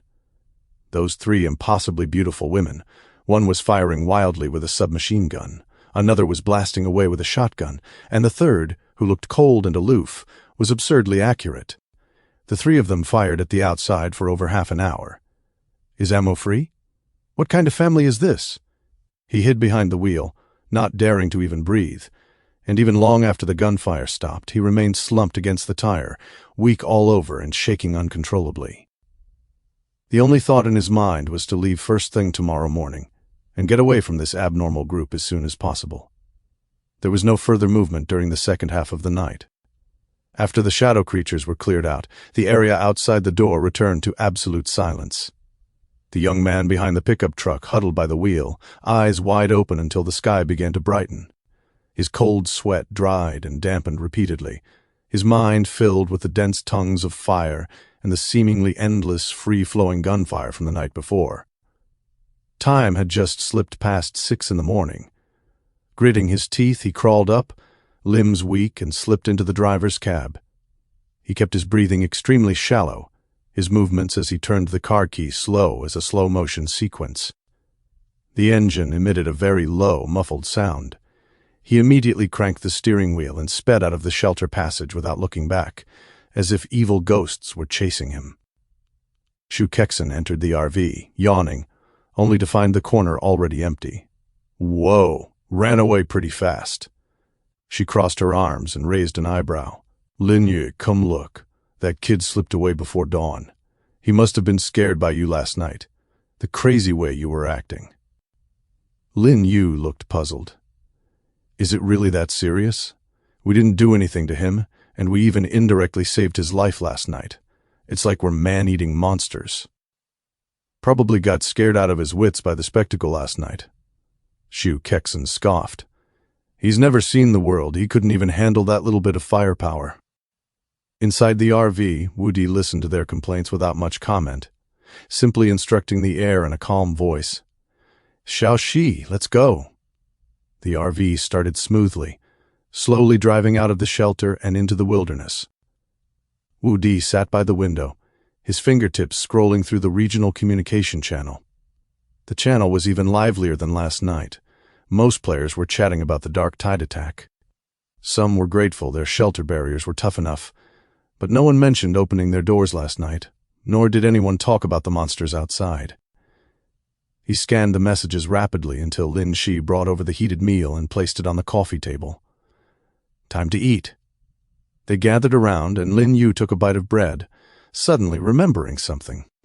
She said vaguely, Big Brother Wu Di, those exclusive supplies we opened last night.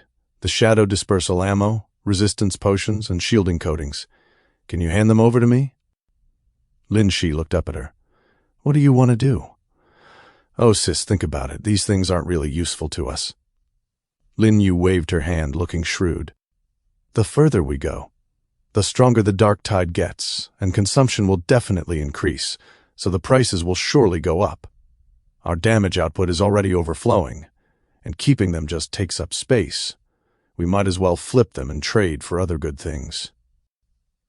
Woody paused his chewing, thought for a moment, and nodded. "All right, handle them as you see fit." "Yay." Lin Yu immediately lifted her chin triumphantly at Lin Shi, her eyes full of, "See, I told you so." Lin Shi glared at her in annoyance, sighing silently to herself. This little sister is becoming truly unmanageable. She's talking back more and more. The journey was very quiet, save for the occasional supply crate notification from Shaoxi. The time reached 8:2002 a.m. at the entrance to the domain space. "Big Brother Wu Di!" Lin Yu came rushing out from inside, shouting. Wu Di, Lin Shi, and Commander Chu Ling in the RV all turned to look at her simultaneously. Lin Shi frowned. "What are you acting crazy about now?" Lin Yu didn't bother to explain. Without a word, she took something out of her personal space and set it down on the floor with a thud. It was a round wooden table with rough wood grain and a simple, plain design, standing steadily on its 4 legs. "Look!" Lin Yu's eyes lit up. "I found it while scrolling the trading channel and bought it immediately." "It's just a table. Why are you so excited?" Lin Shi was baffled. Wu Dai frowned slightly, walked up, and placed his hand gently on the table. The system prompt popped up immediately.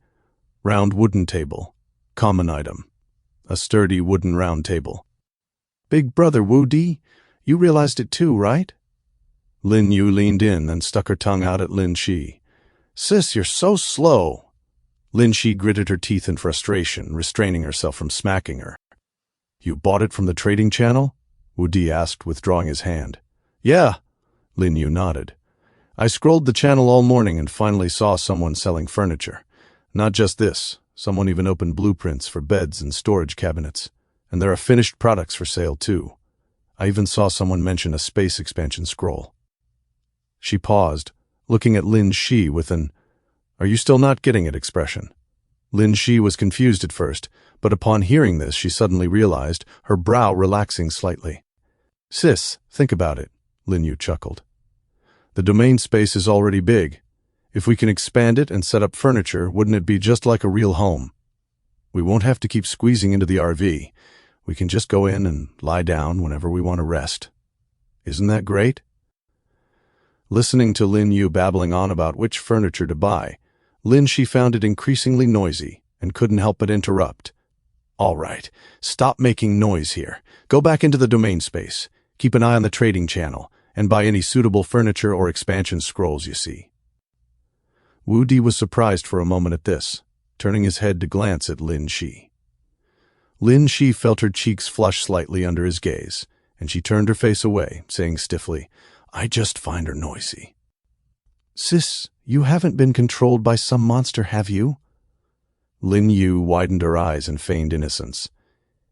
"You never used to find me annoying before. Remember, there were things before that could control people's consciousness." "Lin Yu!" Lin Shi was so angry her face turned red, and she couldn't help but raise her voice. Lin Yu chuckled, quickly ran to Wu Di's side, hugged his arm, and leaned into his ear, her voice just loud enough for Lin Shi to hear. "Big Brother Wu Di, my sister must be jealous of me." Without waiting for Lin Shi to react, she slipped into the domain space, and the ripples at the entrance quickly smoothed out. The RV fell quiet for a moment. How could Lin Shi not have heard that? She took a deep breath, turned to look at Wu Di, and, as if throwing caution to the wind, said with slightly red ears but a frank tone, "I just am jealous of her, so what?" Chapter 371. Livable Module. Wu Di looked at her. Having known each other for so long, it seemed he had never carefully looked at Lin Shi. She was actually not even 20 years old yet, but since the day they met she had always acted like an adult, managing supplies and protecting Lin Yu. So steady that it almost made people forget she was just a little girl struggling in the apocalypse. Thinking back to Lin Yu's irrepressible breakdown last night, his heart suddenly softened a bit. It seemed that he had always just focused on rushing forward, dealing with crises, collecting supply crates, and upgrading his RV. Indeed, he hadn't paid much attention to the emotions of the two sisters and the others. Thinking of this, he reached out and gently placed his hand on top of Lin Shi's head, ruffling her hair. "You've worked hard." His voice was lowered significantly, carrying a rare gentleness from usual. Lin Shi's whole body stiffened, a faint flush instantly rising on her cheeks, and even her breathing slowed by half a beat. Wu Dai withdrew his hand and was momentarily stunned himself. He was not a person good at expressing emotions, and that action just now was almost instinctive. He lowered his head to look at his fingertips, a ripple inexplicably rising in his heart. Was it because of the growth of his spirit attribute? Had something of his come back? With her entire body stiff, Lin Shi quickly steadied her mind and abruptly forced the topic away. "Big brother Wu Di, don't you think this stage is a bit too simple? During the day, it's just driving and picking up supply crates, not even a single blocker in sight. I've checked the communication channel for a long time and haven't heard of anyone encountering danger during the day." The topic shift was rigid and abrupt. Looking at her feigned calmness in profile, a trace of an extremely faint smile flashed across the depths of Wu Di's eyes. Even Commander Chu Ling, who had been silent all along beside them, raised her eyes, revealing a hint of a rather interested look for the first time, her gaze sweeping lightly between the two. Wu Di didn't expose her and went along with the topic. "I've been thinking about this matter too. In the past, regardless of which stage it was, the daytime would never be completely peaceful.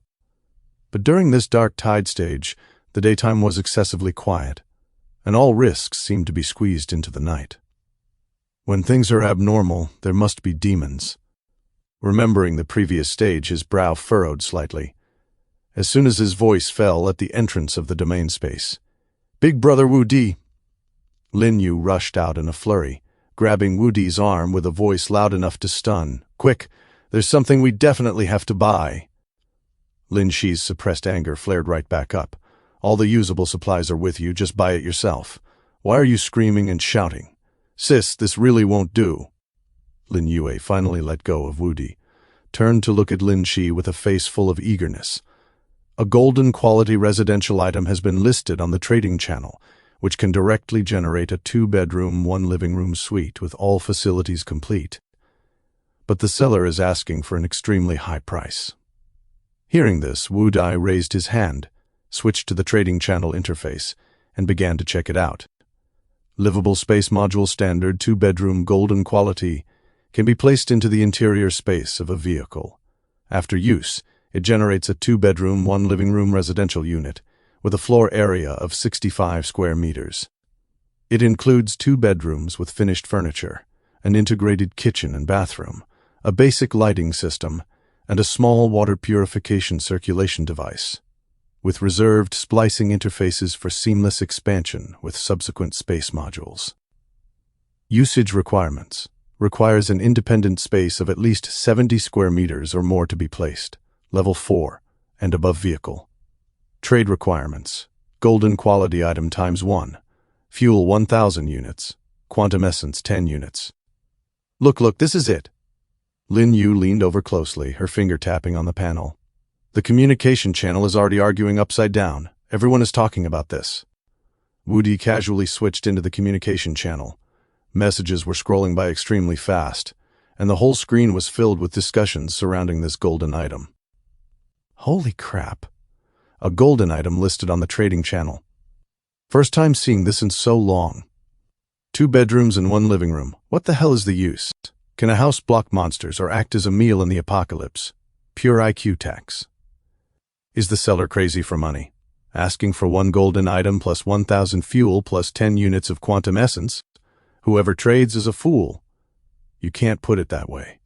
Aren't there space expansion scrolls? If a big shot really expands the vehicle space to dozens of square meters, wouldn't setting up a house be awesome? Forget it.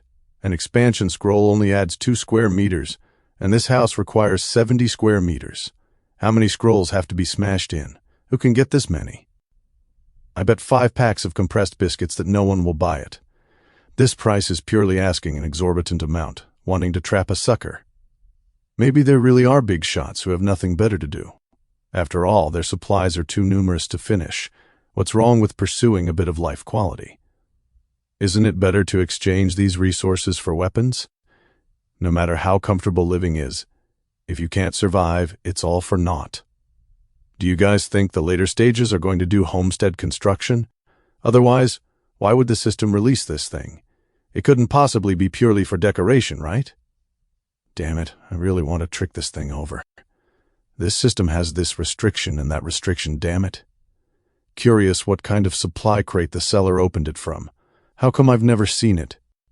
After browsing the messages for a while, Woody saw Lin Yu tilting her face up, looking at him longingly, her small hand gently shaking his arm with a soft and spoiled tone. Big brother Woody. That voice was so syrupy that a layer of goosebumps instantly rose on Woody's arm. He shook his head helplessly, reached into his personal space to take out an item, a vehicle repair kit, gold, and handed it in front of Lin Yu. Give this to them. Negotiate the remaining resources as you see fit. Press the price down as much as you can. Wow. Lin Yu was so pleasantly surprised she almost jumped up, snatching it over. Thank you, big brother Wu Dai. I will definitely chop the price down to the lowest. Before her voice even faded, she turned around and plunged straight into the domain space, disappearing in an instant. Big brother Wu Dai, there's no need for that. Lin Shi spoke with a frown, her tone carrying disapproval. A golden item is too wasteful. We can slowly collect them and build it up all the same. Wu Di waved his hand. This item is already useless to us.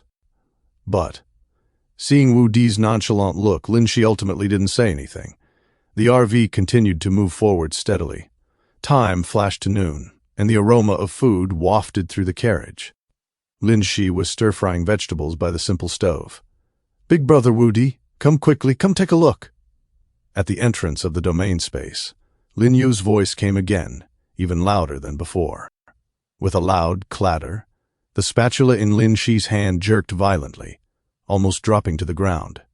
She turned her head abruptly, the veins on her temples twitching, and roared in a low voice.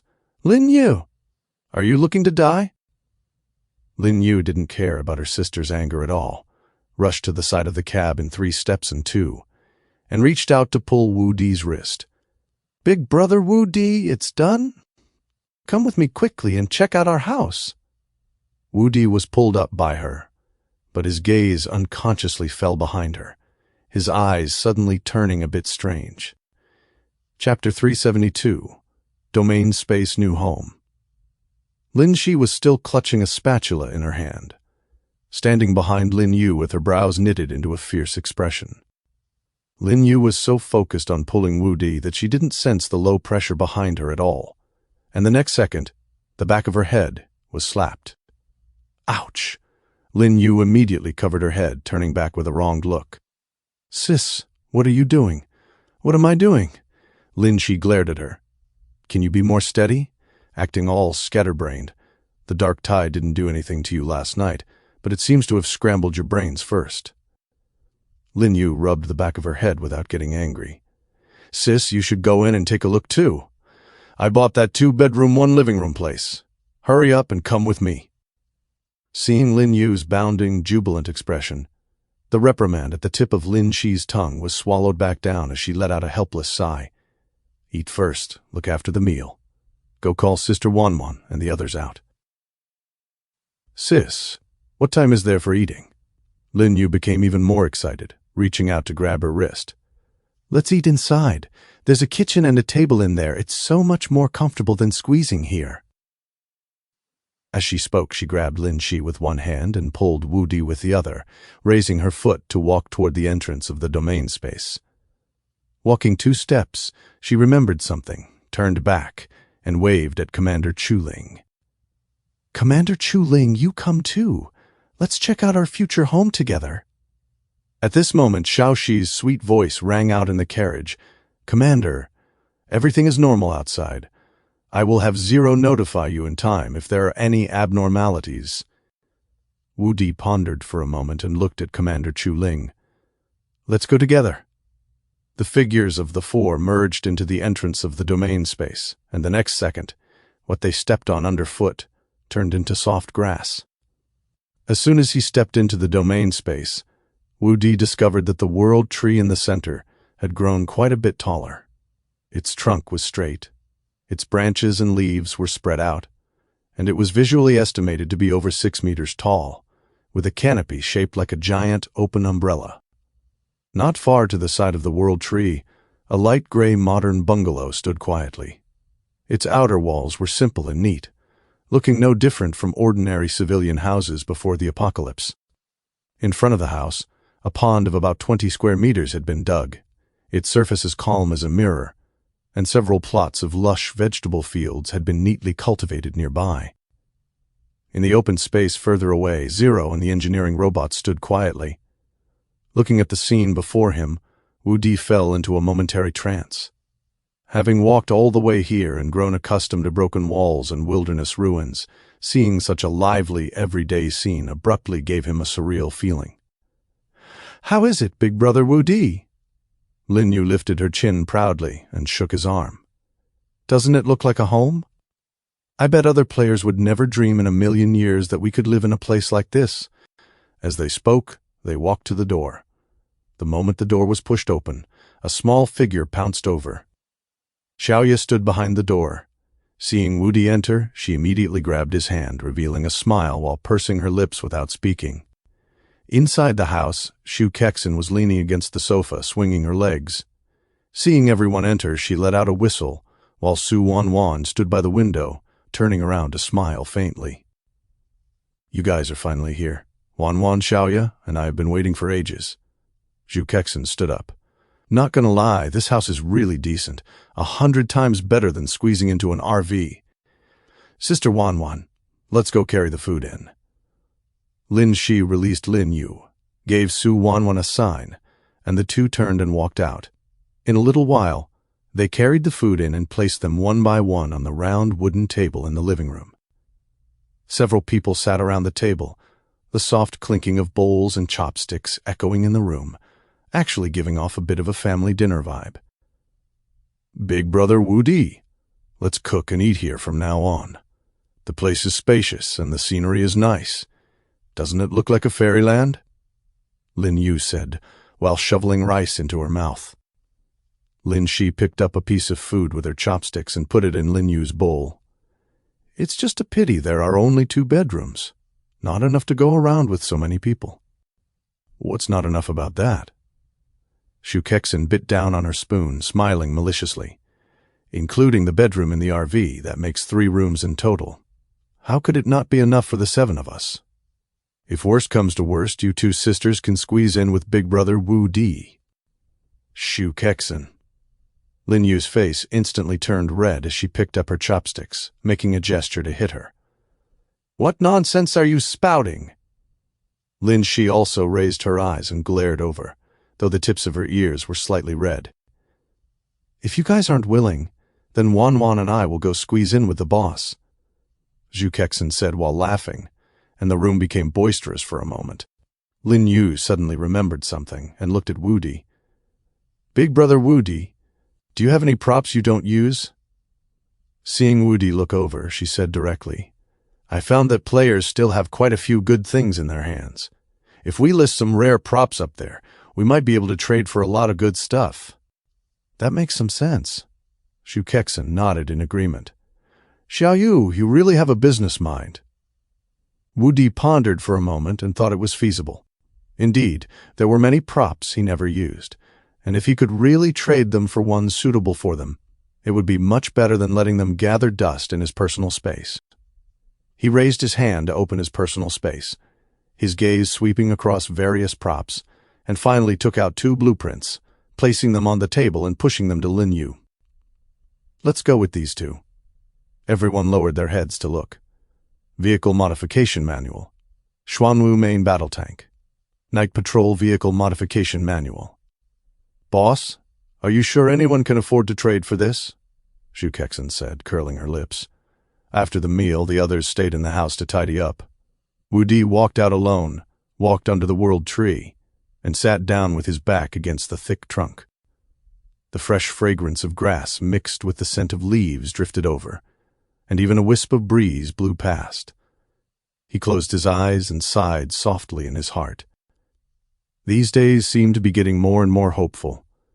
If only one day he could communicate normally with Xiaoxi here. What was the point of always hunching up in the driver's seat? Lying under the world tree was 100 times more comfortable than a hard seat. At this moment, the communication channel had completely exploded. Did I read that right?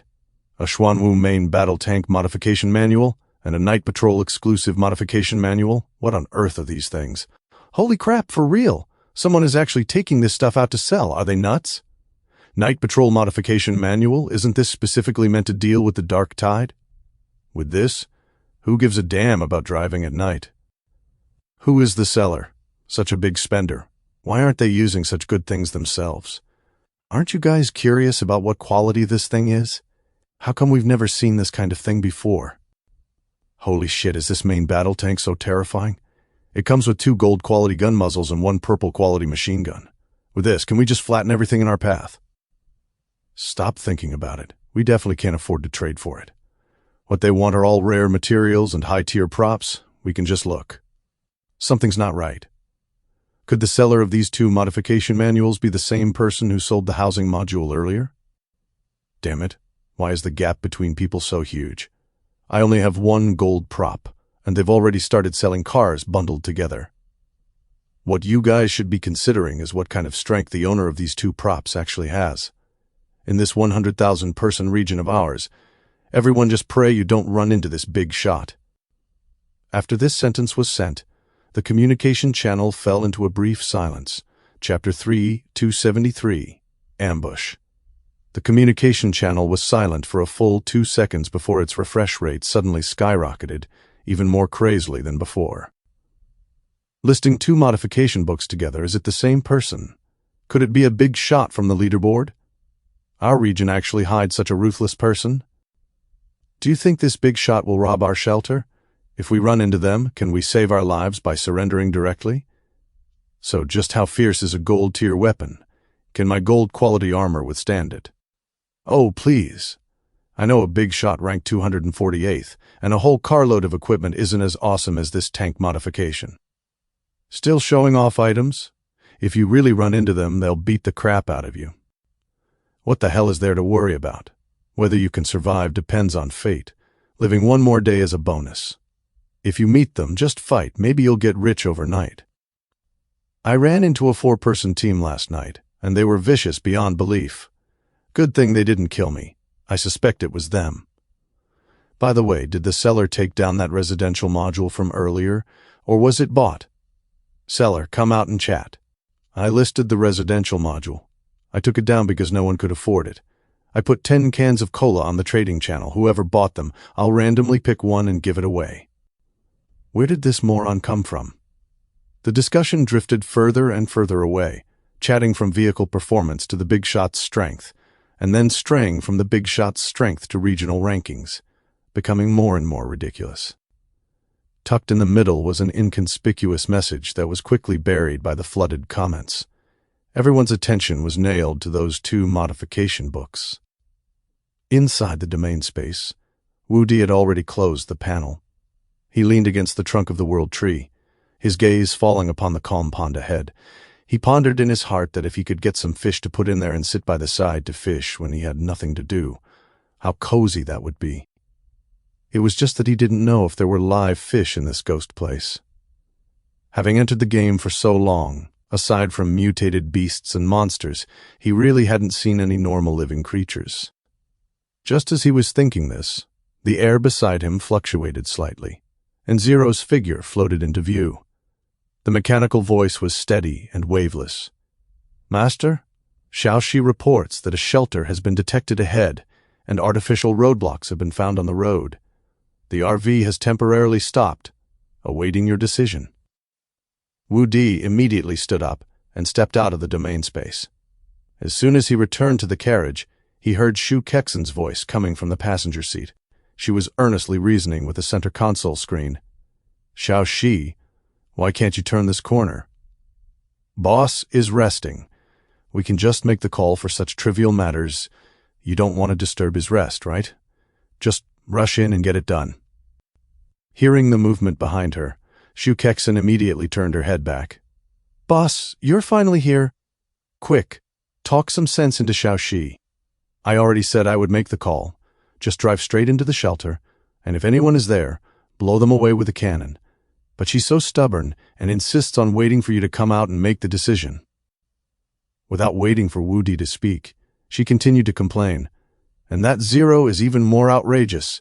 When we talk to it, it doesn't even reply with a single word, even more rigid than Commander Chu Ling." As soon as her voice fell, Commander Chu Ling, standing to the side, raised her eyes and looked at her calmly.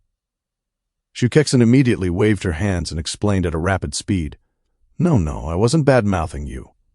Commander Chu Ling, what you have is called composure and reliability.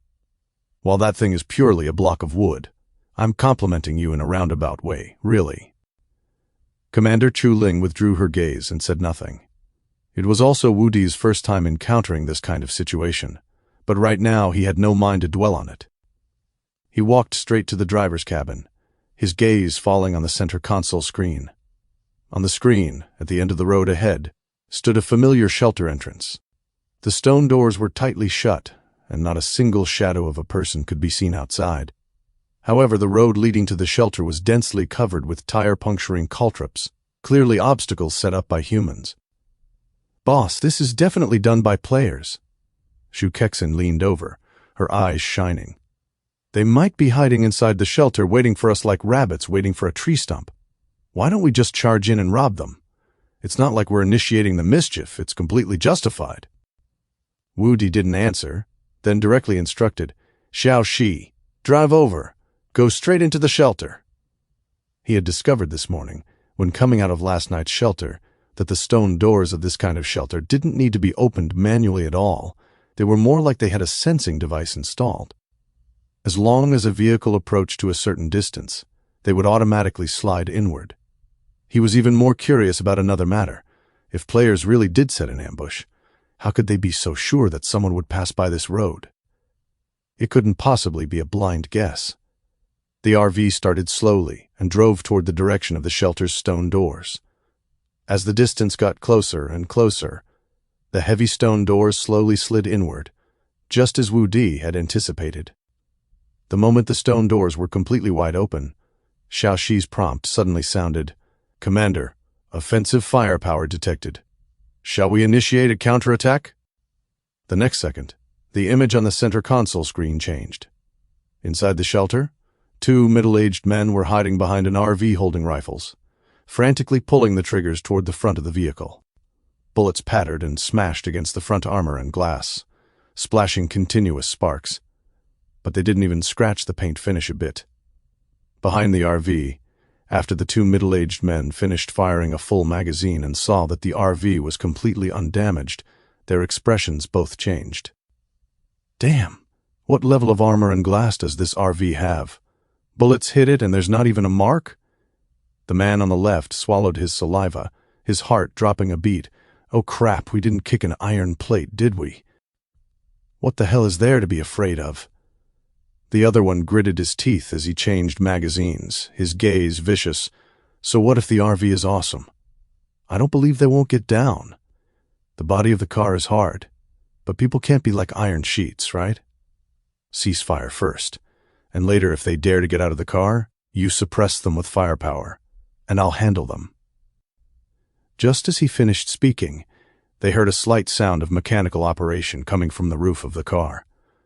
The two instinctively looked up and saw a dark, thick muzzle suddenly appear on top of the RV, the barrel pointing straight at the direction where they were hiding. "Not good." Their expressions changed drastically, and just as they wanted to dive away, they saw a flash of fire from the muzzle. Boom! The close-in weapon system shell smashed over with a piercing sound of breaking air. It didn't hit vital parts, but precisely grazed the forearms, holding the guns of the two men. Two screams rang out at the same time. Blood splattered. The rifles in the two men's hands dropped to the ground with a clatter, and their forearms had completely disappeared. The car door opened, and Wu Di walked down the car first, followed closely by Shu Kexin and Commander Chu Ling. Boss, isn't this a bit much?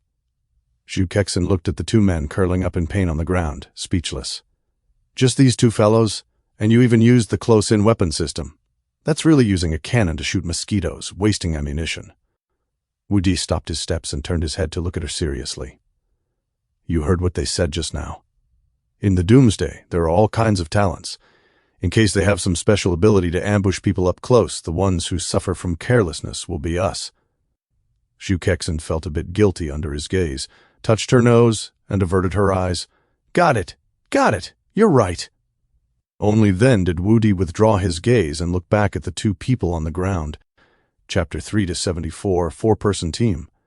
Severe pain combined with blood loss had long since caused the two middle-aged men on the ground to pass out completely. Their pale faces were covered in cold sweat, and the blood from the wounds on their arms was still trickling down from the severed edges. Wu Di stood in place, his gaze falling upon the two men as he slightly frowned. What kind of backing did these two have just now? How could they be certain they could handle them? Could it be a special talent? He had a vague judgment in his mind. During this dark tide stage, not only were monsters besieging at night, but the truly terrifying part of the daytime was likely players attacking one another. Compared to the mutant creatures out in the open, fellow humans hiding in the dark were actually much harder to guard against. Boss! Shu Kexen jumped down from that RV, clapped her hands, and said with an expression of disgust, Such poor ghosts! I searched everywhere and found only a few bottles of mineral water and some bread. Anything valuable is probably crammed into their personal space. Wu Di didn't reply. His gaze fell upon that RV, and a thought suddenly stirred in his heart. Over the next few days, they would inevitably run into other people. A group of 7 of them crammed into a single vehicle was simply too eye-catching. If they brought this RV along with them, mixing the two vehicles together, although still a bit abnormal, would keep them a lot more low-key. The only issue was that bringing an extra vehicle would definitely reduce their overall traveling speed, and would that affect the number of supply crates they harvested along the way? He pondered for a few seconds and made a decision. He would try it for a day first. If the impact wasn't big, he would keep it. If it really didn't work out, it wouldn't matter to ditch it midway. Let's go. Back we go. Wu Di turned and walked toward his own RV, with Shu Kexen and Chu Ling following behind. The 3 of them got into the vehicle and settled in. The moment the door closed, Wu Di spoke, Xiaoxi, take over that RV outside and follow 50 meters behind us. Understood, Commander. Xiaoxi's voice immediately sounded. Vehicle authority takeover complete. Follow mode activated. Shu Kexen grabbed the backrest of the passenger seat and looked backward, eyeing the slowly following RV in the rearview mirror, as she couldn't help complaining. Boss, isn't this a pure waste? Such a piece of junk car. Pulling it along is useless. This isn't even as good as yesterday's off-road vehicle. You said to dismantle it, and you dismantled it just like that. Wu Di ignored her, his line of sight falling upon the center console screen, as he intently waited for Xiaoxi's feedback to see if the refresh frequency of supply crates along the route would change after the speed reduction. Shu Kexen didn't care either. Seeming to have thought of something, she ran off toward the domain space. Before long, she ran back out from the domain space, lowering her head to study something. Driving steadily along the way, they successively received supply crate notifications from Xiaoxi. In the blink of an eye, the time reached 16:38 in the afternoon. Commander, a shelter has been detected ahead. According to the road marks, there are players inside the shelter. Xiaoxi's prompt tone sounded punctually. Xiaoxi, go in and take a look. Understood, Commander. The RV slowly decelerated and drove toward the shelter entrance. Shu Kexen stretched lazily and leaned over again. Boss, if this is a large shelter, let's just stop here. If we can't run into another large shelter before dark, we're screwed. The stone door sensed the vehicle approaching and slowly slid inward. The moment the stone door opened, accompanied by the system prompt of the large shelter popping up, Xiaoxi's voice sounded simultaneously. Commander, 4 players and 3 vehicles have been detected inside the shelter with no obvious hostile intentions. The RV drove in first, and the old RV behind closely followed it in. Wu Di raised his eyes and looked out through the car window. On the spacious open ground of the shelter, 3 vehicles were parked casually. On the far left was a red sports car. In the middle was a modified black SUV with dark window tint. On the far right was a white box truck. A bonfire was burning in the center of the open ground, and 4 people were sitting in a circle around it. Among the 3 men, the leader was a buzz-cut, muscular man in his early 30s with knotted muscles on his arms. Next to him was a tall, thin young man, wearing black-rimmed glasses who looked to be in his 20s, and there was also a middle-aged man with a beard. The only woman tied her hair in a high ponytail, looked quite young, around 20 years old. The 4 people sat in a circle, the atmosphere inexplicably peaceful. However, at this moment, all of them were looking toward the RV. "Boss, wouldn't this be a single team? Apart from us, is there really someone who dares to do this?" Shu Kexin clicked her tongue, finding it a bit novel. Still, being able to see such a harmonious scene in the apocalypse is not easy. Wu Di also slightly nodded. Walking all the way here, such a situation was indeed rare. If they weren't a single team, that would be even more rare. Seeing 2 closely styled RVs driving in one after the other, the smiles on the faces of the 4 faded away, their bodies involuntarily tensing up, and their eyes carrying vigilance. Seeing that the 2 RVs did not park in the middle of the open ground, but instead drove straight to the corner on the side, parking in a cross-angle left and right, which clearly showed a defensive nature, the expressions of the 4 became even more solemn. "What's the situation? 2 vehicles, are they from the same team?" The buzz-cut, muscular man lowered his voice, his gaze locked tightly on the direction of the RVs. "Looks like it." The bespectacled youth pushed up his glasses, his speaking pace rather fast. "I just don't know if the people inside are easy to get along with." "What is there to fear?" The bearded man snorted and added a piece of firewood to the fire. "The 4 of us are not soft persimmons either. If they stay well behaved, we'll live in peace. If they actually dare to make a move, it's not certain who will win or lose." The ponytailed girl frowned. "Should we go over and say hello? Sound them out? That's better than blindly guessing here." The buzz-cut, muscular man didn't answer immediately, staring at the 2 RVs at the corner for a few seconds. "Wait a minute first, see what movement they make. Don't actively crowd over so as not to cause trouble." "Sound them out for what? I think they're just so-so." The bearded man curled his lips, sweeping his gaze across the distant RV body.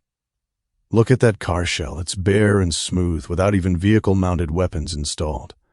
At a glance, it's just an ordinary level 4 vehicle. Stretched to the limit, it's a level 5 vehicle. It can't be all that strong." "You can't put it that way." The ponytailed girl's brows furrowed even tighter. "What if they are just hiding their capacities? If they really are tough nuts to crack, what if they sneak over at night?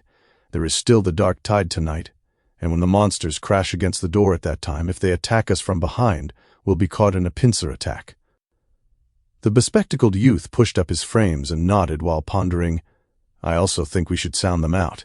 Since we share a shelter, we can't even be unclear about whether the other party is friend or foe. If they're really well behaved, joining forces to keep watch tonight will add an extra bit of strength. If they're restless, we can also make arrangements in advance to avoid being passive." The buzz-cut, muscular man stared at the RVs at the corner for a few seconds, and after weighing the pros and cons, finally nodded. "All right, if anyone comes down later, I'll go over and exchange a couple of words to sound them out. Get your gear ready, everyone, and don't pick a fight first." Inside the RV, Shu Kexin was clinging to the center console screen, watching with great relish. She turned back and blinked at Wu Di. "Boss, how do you guess they plan to sound us out? Will they give us a ruthless one right away?" Chapter 375, Temporary Agreement. Wu Di leaned against the driver's seat. He wasn't very interested in this kind of probing between players, but sharing the same shelter, they couldn't avoid contact tonight, and they would face each other sooner or later. "You and Commander Chu Ling go down and take a look. Handle it." "Oh, just the 2 of us. Boss, aren't you going down to put on an act?" Shu Kexin was stunned for a moment, then grew interested, reaching out to gesture in the air. Then what attitude should I strike when I go down? Should I play a prickly villain or pretend to be an easygoing good guy? Set the tone for me, and I guarantee I'll act it out convincingly. Watching her eager to try appearance, Woody helplessly sighed. Call Lin Shi to go with you. No way, boss. Do you trust me that little? Deliberately pulling a long face while her mouth remained active with a mischievous smile, Shu Kexin said, Or are you saying that in your heart? Jixi is still the most reliable one. As she spoke, her fingers quickly typed a message in the team channel and sent it out. Not a few seconds later, at the entrance of the domain space, Lin Shi stepped out. Leaving now? She glanced at the people in the carriage, her gaze finally falling on Shu Kexin. Let's go. Go down and meet our new neighbors. Shu Kexin reached out to link arms with her, then raised her chin at Commander Chu Ling. Commander Chu Ling, let's go together. The three of them pushed open the RV door, walking out of the RV one after another, and walked toward the center of the open space along the narrow gap between the two vehicles. The four people by the campfire were preparing to stand up, and seeing people walking out from the RV direction out of the corner of their eyes, they all subconsciously raised their eyes to look. At this look, all four people were stunned. Walking out from the shadows of the two RVs were unexpectedly three women. The girl walking in the middle had cold and clear eyebrows, a straight posture, and a calm expression that revealed no emotion. The one on the left smiled very brightly, with a casual and relaxed vibe. The girl on the far right had a chilly expression and steady steps, especially wearing a uniform of unknown style. The three of them were dressed cleanly and neatly, with not a trace of the wind, frost, and disheveledness commonly seen in the apocalypse on their faces. Not even a hint of exhaustion or fatigue could be seen, and instead they looked as if they had just traveled out of a city from a peaceful era. For a moment, all four of them forgot to speak, staring straight as they walked closer and closer. Holy shit! The bearded man subconsciously cursed in a low voice, his voice pressed extremely low. So pretty? 3 women? Something's wrong. The buzz-cut, brawny man's expression instantly darkened, his brows knitted into knots. Too clean, too abnormal. Having struggled in the apocalypse for so long, how could anyone live so decently? The bespectacled youth's action of pushing his frames paused for half a beat, his Adam's apple moving slightly. No wonder they dare to cross the wilderness with just 2 RVs. It seems they really have the backing. The ponytail girl pursed her lips, the vigilance in her eyes growing a bit heavier. The 3 women stopped a few steps away, in front of the campfire. Lin Shi spoke first, her tone steady and emotionless. We are a passing team, staying in this shelter for the night. Mutual non-interference, peaceful coexistence. The buzz-cut, brawny man stood up, patted the dust off his trouser legs, swept his gaze across the 3 of them, and said in a deep voice, My surname is Joe. You can just call me Old Joe. To be honest, we're not on the same team either. He raised his hand and pointed at the people beside him. Ahong and I are a team. This bespectacled guy is called Wenbin, by himself. This old-timer is also acting alone. We arrived here one after another and temporarily banded together to pitch in. The bearded old-timer let out a muffled hum, which counted as a greeting. Wenbin the bespectacled pushed his frames and nodded slightly. Ahong with the ponytail pursed her lips, her gaze constantly lingering on Commander Chu Ling, her guard not relaxing by a single bit. Peaceful coexistence is not a problem. Old Joe replied in a deep voice. Everyone guards their own territory, handles the dark tide together at night, and just doesn't cause trouble for each other. Hearing this, Shu Kexin smiled, took half a step forward, and swept her gaze across the 4 people. Fine, the simpler the rules, the better.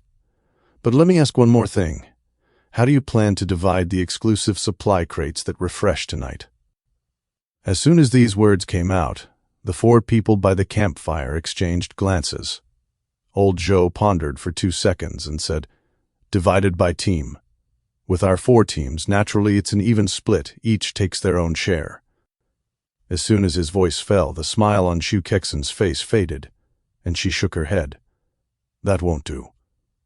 The exclusive supply crates, we want all of them. What did you say? The bearded old-timer exploded on the spot, taking a step forward with his brows knitted into a ball. On what grounds? You open your mouths and want to swallow it all? Your appetite is way too big. Almost simultaneously, Commander Chu Ling's footsteps shifted slightly, taking half a small step forward, her gaze chilly, and her entire aura instantly sinking.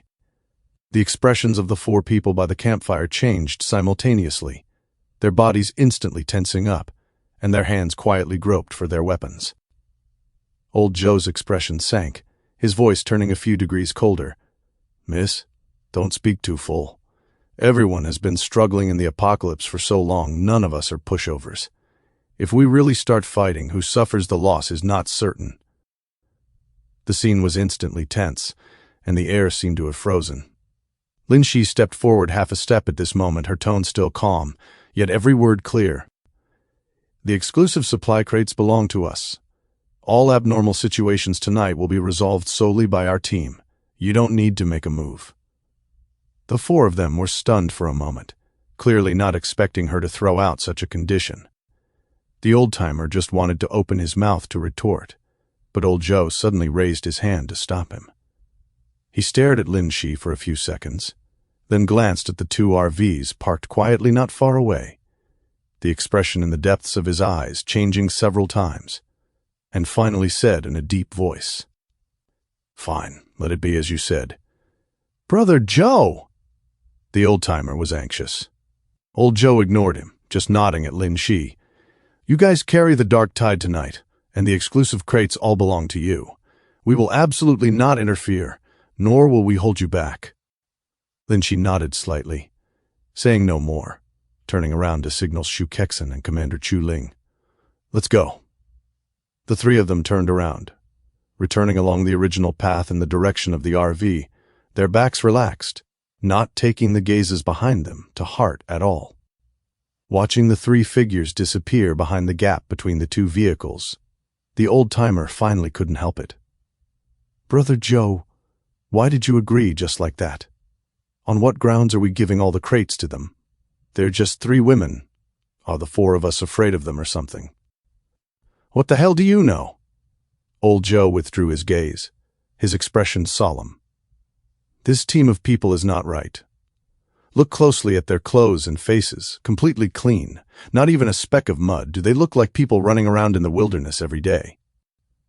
Wenbin pushed his glasses and chimed in a low voice. It is indeed abnormal. Unless their strength is so strong that they lack no supplies at all. They dare to take on the whole night's defense in one breath. They definitely have something to rely on. And if we really fall out, we might not get any advantage. And having someone solve the problem for us, if any situation really arises tonight, it's a guaranteed win without loss. Ahong also spoke. If they really can't hold up, we can also act according to the situation. It won't be too late to step in then. Old Joe sighed, gazing toward the RV direction again. Also, I always feel it's not that simple. Today is only the first day, and already 4 teams have gathered here. Maybe more people will come later. Let's not have infighting first. Staying alive is the most important. Chapter 3-276. Shelter at full capacity. Chapter 376. Shelter at full capacity. Stop hanging around here. Move all the vehicles to the corner opposite us and line them up. They can act as a barrier and put some distance between us and them so we don't have to look at each other and feel annoyed. Lao Zhou finished speaking and took the lead in returning to his vehicle, with Ahong following closely behind. The other two exchanged a glance, said no more, and walked toward their respective vehicles. Soon the 3 vehicles drove one after another to the corner on the other side of the shelter, lining up diagonally to form a simple defensive barrier facing the 2 RVs of Wudi's team. Inside the RV, as soon as Zhu Kexen closed the door, she scurried over to Wudi and said excitedly, Boss, did you see that just now? Jixi was so domineering just now. With just a single sentence thrown out, the other side was completely silenced. No wonder you trust Jixi the most. I support Jixi as the rightful queen, too. Sister Zhu, don't talk nonsense.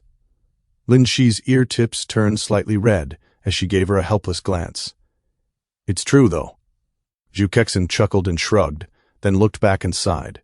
But seriously, those people can be considered quite unconventional in the apocalypse. Wu Di raised his eyes to glance at the time on the center console screen. The numbers jumped to 1628. He stood up and walked directly toward the domain space. Stop fooling around, get ready, let's eat first. After Wu Di and the others finished tidying everything up, the time had already reached 1727.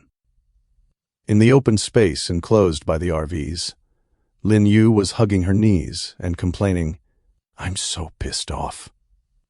There are a bunch of people in the trading channel trying every trick in the book to scam me. Do they really think I'm an idiot?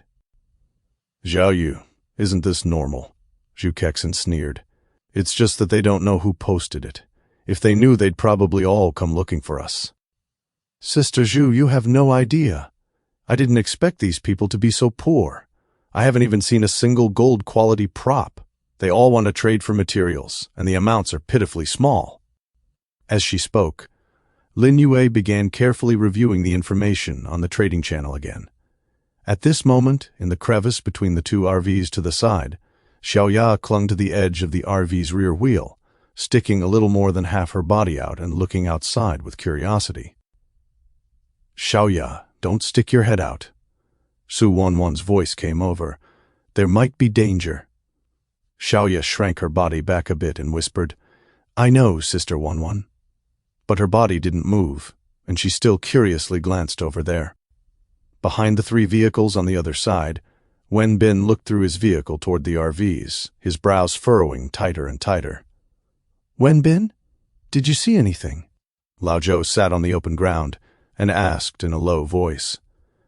La Pao and Ah Hong also cast their gazes over. Wen Bin slowly withdrew his gaze, his Adam's apple bobbing as his tone carried disbelief. They are not 3 people. Nonsense, there are 2 RVs, so there must be 4 or 5 people. Lao Pao spat indifferently. 7. Wen Bin raised his eyes to look at the 3 of them, saying word by word, There are a total of 7 people in their team. As soon as these words were said, the 3 of them were stunned. 7? How is that possible? Ah Hong frowned and asked first, even if 2 vehicles make up 2 squads, at most it's 5 or 6 people. Where would 7 come from? Look at the shelter system panel yourselves. Wen Bin raised his chin slightly. The current number of people in the shelter is 11. 4 of us, 7 of them, it matches up perfectly. Lao Zhou immediately pulled up his personal panel and glanced at it, his expression instantly sinking. It really is 11 people. His gaze fell back onto Wen Bin. You still have something you haven't said. Wen Bin hesitated for 2 seconds before spitting it out. There's also a child. Looks to be about 12 or 13 years old. The air fell silent for a few seconds. A child? Lao Pao failed to suppress his voice, then quickly lowered it again. Impossible.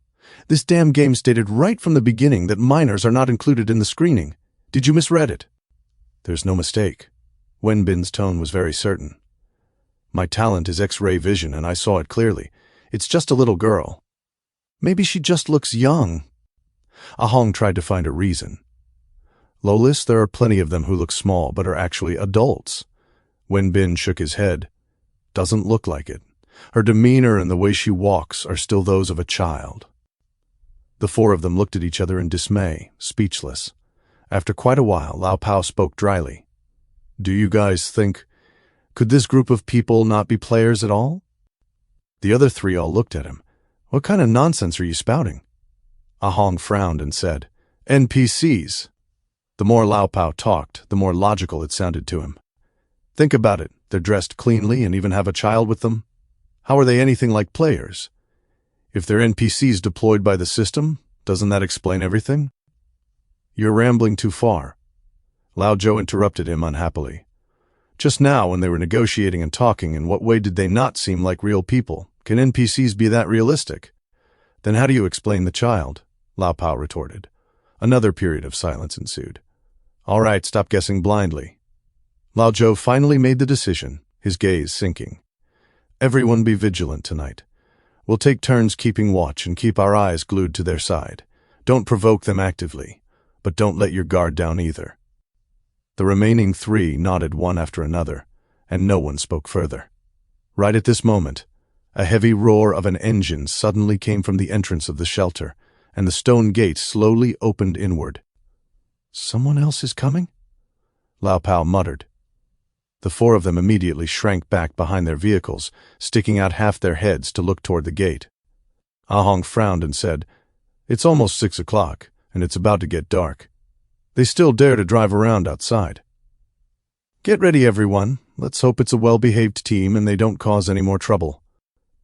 After saying this, Lao Zhou stopped talking. As soon as his voice fell, a behemoth slowly drove into the shelter. Its body was wrapped in a thick layer of steel plates, with sharp anti-collision corners welded onto the edges. A huge steel bucket was mounted right at the front of the vehicle, exuding an aggressive sense of violence all over. Holy shit. Lao Pao couldn't help cursing softly. Did they fucking weld a bulldozer onto an RV? That looks like trouble. This damn place tonight is getting livelier and livelier. Ah Hong quickly glanced at the system panel and reported in a low voice, "It's a 3-person team." Just as she finished speaking, a gruff male voice came from the direction of the heavy armored vehicle, obviously broadcasted using a vehicle-mounted amplification device. "Yo, there really are crouching tigers and hidden dragons inside. So many people. Counting the 3 of us, we're just one short of being at full capacity." Beside the RV, Xu Kexin whistled and looked toward the entrance with great interest. "Not bad. Another badass is here. There'll be a good show tonight." Wu Di remained seated on the ground, deep in thought. The maximum capacity of the shelter is 15. That means another team can still come in. Why are there so many people tonight? Chapter 377. Apocalypse Rules. In the shadows of the opposite corner, Lao Zhou and the other 3 cowered behind the vehicle, staring at the newly arrived heavy armored vehicle, and discussing in lowered voices. "These people don't look like good apples. They reek of banditry." Lao Pao spat out a mouthful of saliva, his tone heavy. Wenbin pushed up his glasses. "Don't judge a book by its cover either. Maybe they're just modified to look fierce, and their strength might not be all that." Ah Hong lowered her head and glanced at her panel. "There's only 1 spot left. What time is it? Nobody else should be coming." "Hard to say." Lao Zhou shook his head. "So what if there aren't enough spots? If a truly ruthless person comes, they'll just take care of people directly, and the spots will open up." As soon as his voice fell, the roar of an engine came from the entrance of the shelter once more, dull and heavy, even louder than the commotion from the armored vehicle just now. The 4 of them exchanged glances, and Lao Pao's face darkened. "Lao Zhou, you really are a jinx. I hope it's just a lone wolf, otherwise we'll have to start fighting before it even gets dark." The stone door slowly slid inward, and a pitch-black heavy truck drove in. The front of the car was square and heavy. The body was ridiculously tall, and the tires were half a head taller than a person, resembling a crouching steel behemoth, obviously equipped with unknown armor on the outside. "Boss, it's a large shelter." The tall and thin guy in the driver's seat clung to the window to take a peek inside, then lowered his head and froze. "Holy shit, boss. There are actually 14 people in here. The spots are full. What should we do?" The middle-aged man in the passenger seat cursed, his eyes gloomy. "What else can we do? There's less than 20 minutes left before it's completely dark. Do you dare to run around outside?" Then we force our way in?" The tall and thin guy scratched his head. The heavy truck slowly stopped at the entrance and didn't drive further in. The 2 men leaned against the car windows, their gazes sweeping across the vehicle fleets in the 3 corners of the shelter. "Boss, which one should we attack?" the tall and thin guy asked. The middle-aged man narrowed his eyes and inspected them one by one. "Those 3 cars over there look shabby, but there must be a lot of people. There's no telling what kind of weird talent they might have. We can't touch them. Not to mention that armored vehicle, it's covered in dense modifications. If a fight really breaks out, we might not be able to chew through it." The tall and thin guy's eyes lit up, and he reached out to point in the direction of Woody's team. "Boss, then let's strike at those two ordinary RVs. They look soft." "You really are smart, huh?" The knife-faced man cursed impatiently. "What if they have a lot of people too?" The tall and thin guy froze. "Ah? Then which one are we actually attacking? Can't you count?" The knife-faced man covered his forehead, so angry his brain hurt, cursing inwardly whether this idiot was still worth keeping. If it weren't for the kid daring to charge and fight, he would have thrown him away long ago. He patiently explained, "There are 6 vehicles and 14 people inside. Those 2 RVs look ordinary, but they're crammed with at least 4 or 5 people. Are you going to fight them with your head?" The tall and thin guy suddenly understood and slapped his thigh. "Oh, boss, I get it." Before he finished speaking, he slammed the steering wheel, and the heavy truck roared, charging straight toward the direction of that heavy armored vehicle. Holy shit! Inside the armored vehicle, Chen Kui watched the heavy truck charge straight at them, cursed, and slammed on the accelerator. 2 steel behemoths faced each other head-on, the roaring engines making the stone walls tremble. The next second, with a loud crash, the fronts of the vehicles smashed heavily into each other. A harsh sound of metal friction exploded, and sparks flew in all directions. Unexpectedly, after the 2 vehicles collided head-on, they each retreated a few meters. Neither gained an advantage, and their car fronts only scraped off a bit of paint. "Boss, this isn't right." The tall and thin guy grabbed the handrail, looking dumbfounded. "Is this dozer so tough?" The middle-aged man's face was ashen. His heavy truck had the heavy ram skill, and the body was gold-quality reinforced armor. In the previous stage, he didn't know how many vehicles he had smashed to pieces. An ordinary Tier 4 vehicle would be directly scrapped after taking one hit. Today, they actually ran into a match of equal strength. "What should we do, boss? Go down for hand-to-hand combat?" "Combat my ass." The knife-faced man's face sank. "No matter how strong a person is, they can't withstand vehicle-mounted weapons. If we really go down to fight, and the other 2 teams play the mantis stalking the cicada, we won't even know how we died." He glanced at the time, then turned his head to look at the 2 inconspicuous RVs in the corner, his gaze fluctuating uncertainly. Inside the armored vehicle, Chen Kui and Lu Meng also had gloomy faces. "Damn it, courting death." Lu Meng spat. "The car we spent a huge price modifying in the previous stage, with a gold bucket and double-layer armor, pushing horizontally all the way here, and actually someone dares to actively ram us." "Why didn't those 2 idiots pick the other 2 teams?" Chen Kui said with a dark face. "It's obvious they saw we only have 1 vehicle and thought we were easy to squeeze." "What now? Really grind it out with them?" Lu Meng frowned.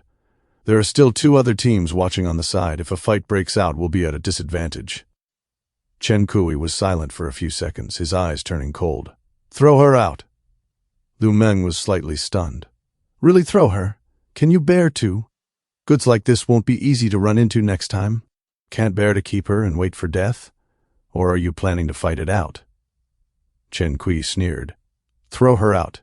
There are just 2 of us, plus the 13 inside, making exactly 15 full members. They have no reason to make a move again." The next second, the vehicle-mounted loudspeaker of the armored vehicle sounded, and a rough voice spread throughout the entire shelter. "Stop fighting on the other side. We have a burden on our side, and we're kicking her out right now, just making up the quota. There's no need for this fight. Everyone behave." As soon as these words came out, everyone in the shelter froze. Under everyone's gaze, the heavy armored vehicle roared and backed up to the gate of the shelter, with its rear facing outward. No one could see the movement at the rear of the car, only hearing a muffled sound and a woman's short gasp. A ragged, injured woman was kicked out from the rear of the car, stumbling and falling to the ground outside the stone door. As soon as the armored vehicle restarted and left the stone door area, the stone door had already automatically closed. The armored vehicle backed into its own corner again, and the loudspeaker sounded once more with a hint of casualness. "Now there are exactly 15 people, full capacity. Everyone guards their own territory, lives in peace, and doesn't disturb each other." The shelter was absurdly quiet for a moment. Lao Zhou and the other three looked at each other in dismay, none of them speaking. Beside the RV, Lin Yu frowned and was just about to speak when she was stopped by Lin Shi's look. Wu Dai leaned against the stone wall, his gaze falling on the top of the stone house, and no expression could be seen. Just at this moment, Xiaoya took small steps and shuffled over to Wu Di's side. "Brother?" Her voice was very soft, but very firm. "What is it?" Wu Di looked at Xiaoya in front of him, his expression calm. Xiaoya bit her lower lip, raised her eyes to look in the direction of the stone door, a hint of hesitation in her eyes, but she still said word by word in a low voice, "Brother, can you save that person?" Beside her, Lin Yu's eyes widened, and she was about to open her mouth when Su Wanwan reacted quickly, reaching out to grab her arm and gently shaking her head. On the other side, Shu Kexin had also just taken half a step forward when her arm was pressed down by Lin Shi's hand. Shu Kexin didn't pull back like Lin Yue did. She struggled a bit and still spoke, her tone carrying a hint of annoyance. "Boss, I think what Xiaoya said is right. I, Shu Kexin, am no good person either. I've killed people and snatched supplies, but I can't stand to watch this." Wu Di didn't take up her words, his gaze falling back onto Xiaoya's small and slender figure, his tone still calm. "Xiaoya, why do you want to save her?"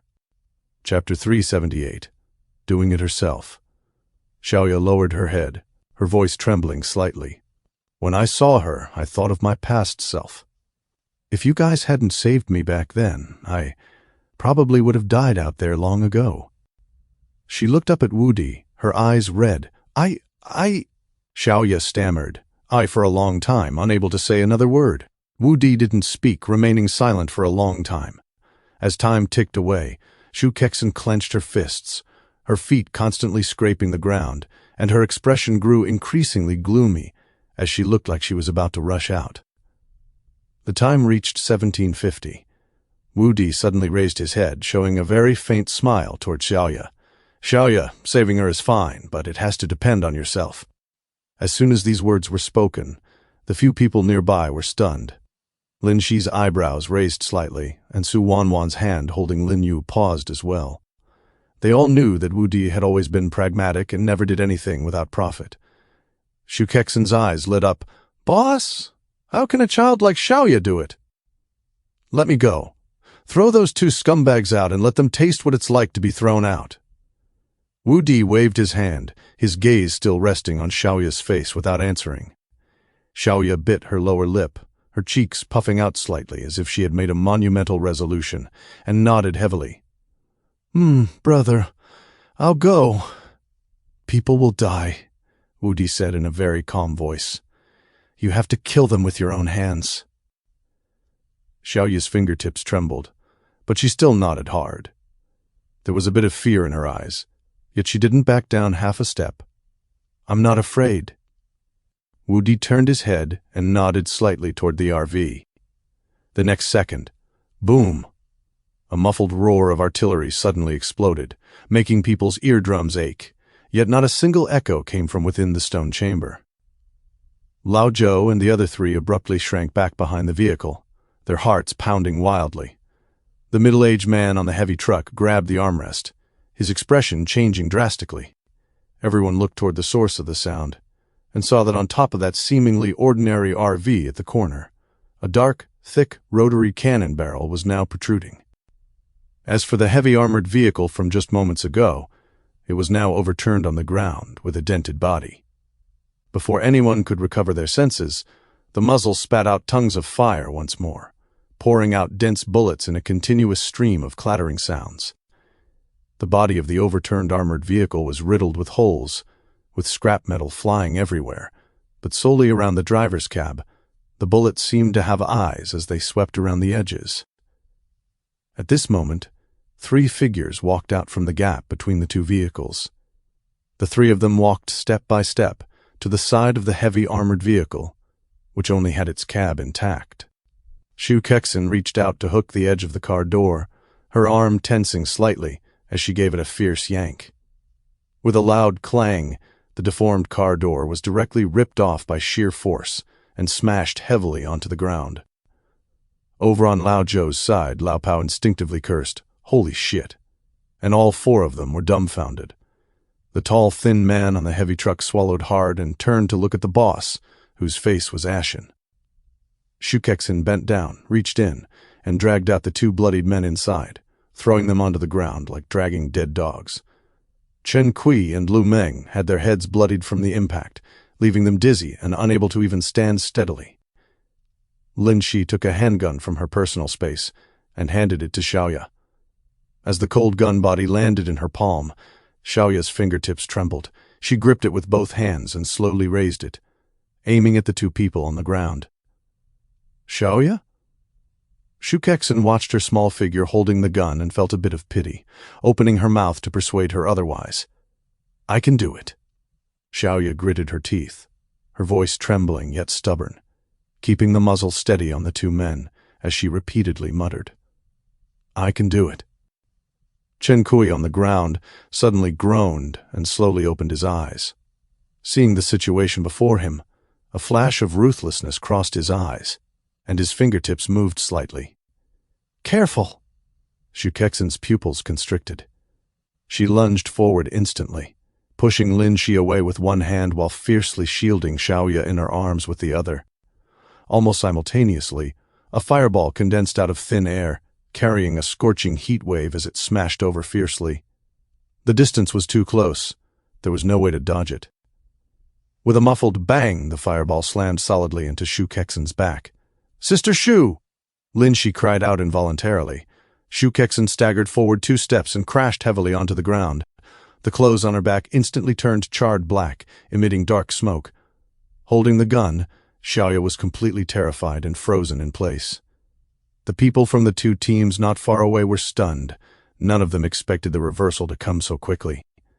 The next second, Shukexin, lying on the ground, groaned softly and propped herself up from the ground to slowly crawl to her feet. "Holy crap!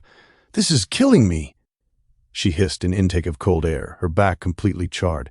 "I'm so pissed. I've never suffered such a huge loss before." Before her voice trailed off, a rapid succession of gunfire suddenly rang out nearby. Clatter, clatter, clatter, clatter. Xiaoya gripped the gun with both hands, closed her eyes, and held down the trigger without letting go, pumping all the bullets into the two men on the ground. Blood splattered everywhere. Chen Kui and Lu Meng twitched twice before their bodies went limp, completely motionless. The gun chamber was empty, letting out a soft click. Xiaoya still maintained her posture of raising the gun, her shoulders trembling slightly. "It's fine now." Lin Shi walked over, reached out to push down the gun in her hand, and used her other hand to support Shukexin's arm. "Let's go back." She didn't look at the corpses on the ground, nor did she look in the direction of the other two teams. Supporting the limping Shukexin and holding the hand of Xiaoya, who had yet to recover her senses, she turned around and walked back into the corner formed by the two RVs. The shelter was dead silent. Lao Zhou and the other three didn't speak for a long time, until finally Lao Pao spoke up first, his voice sounding somewhat dry.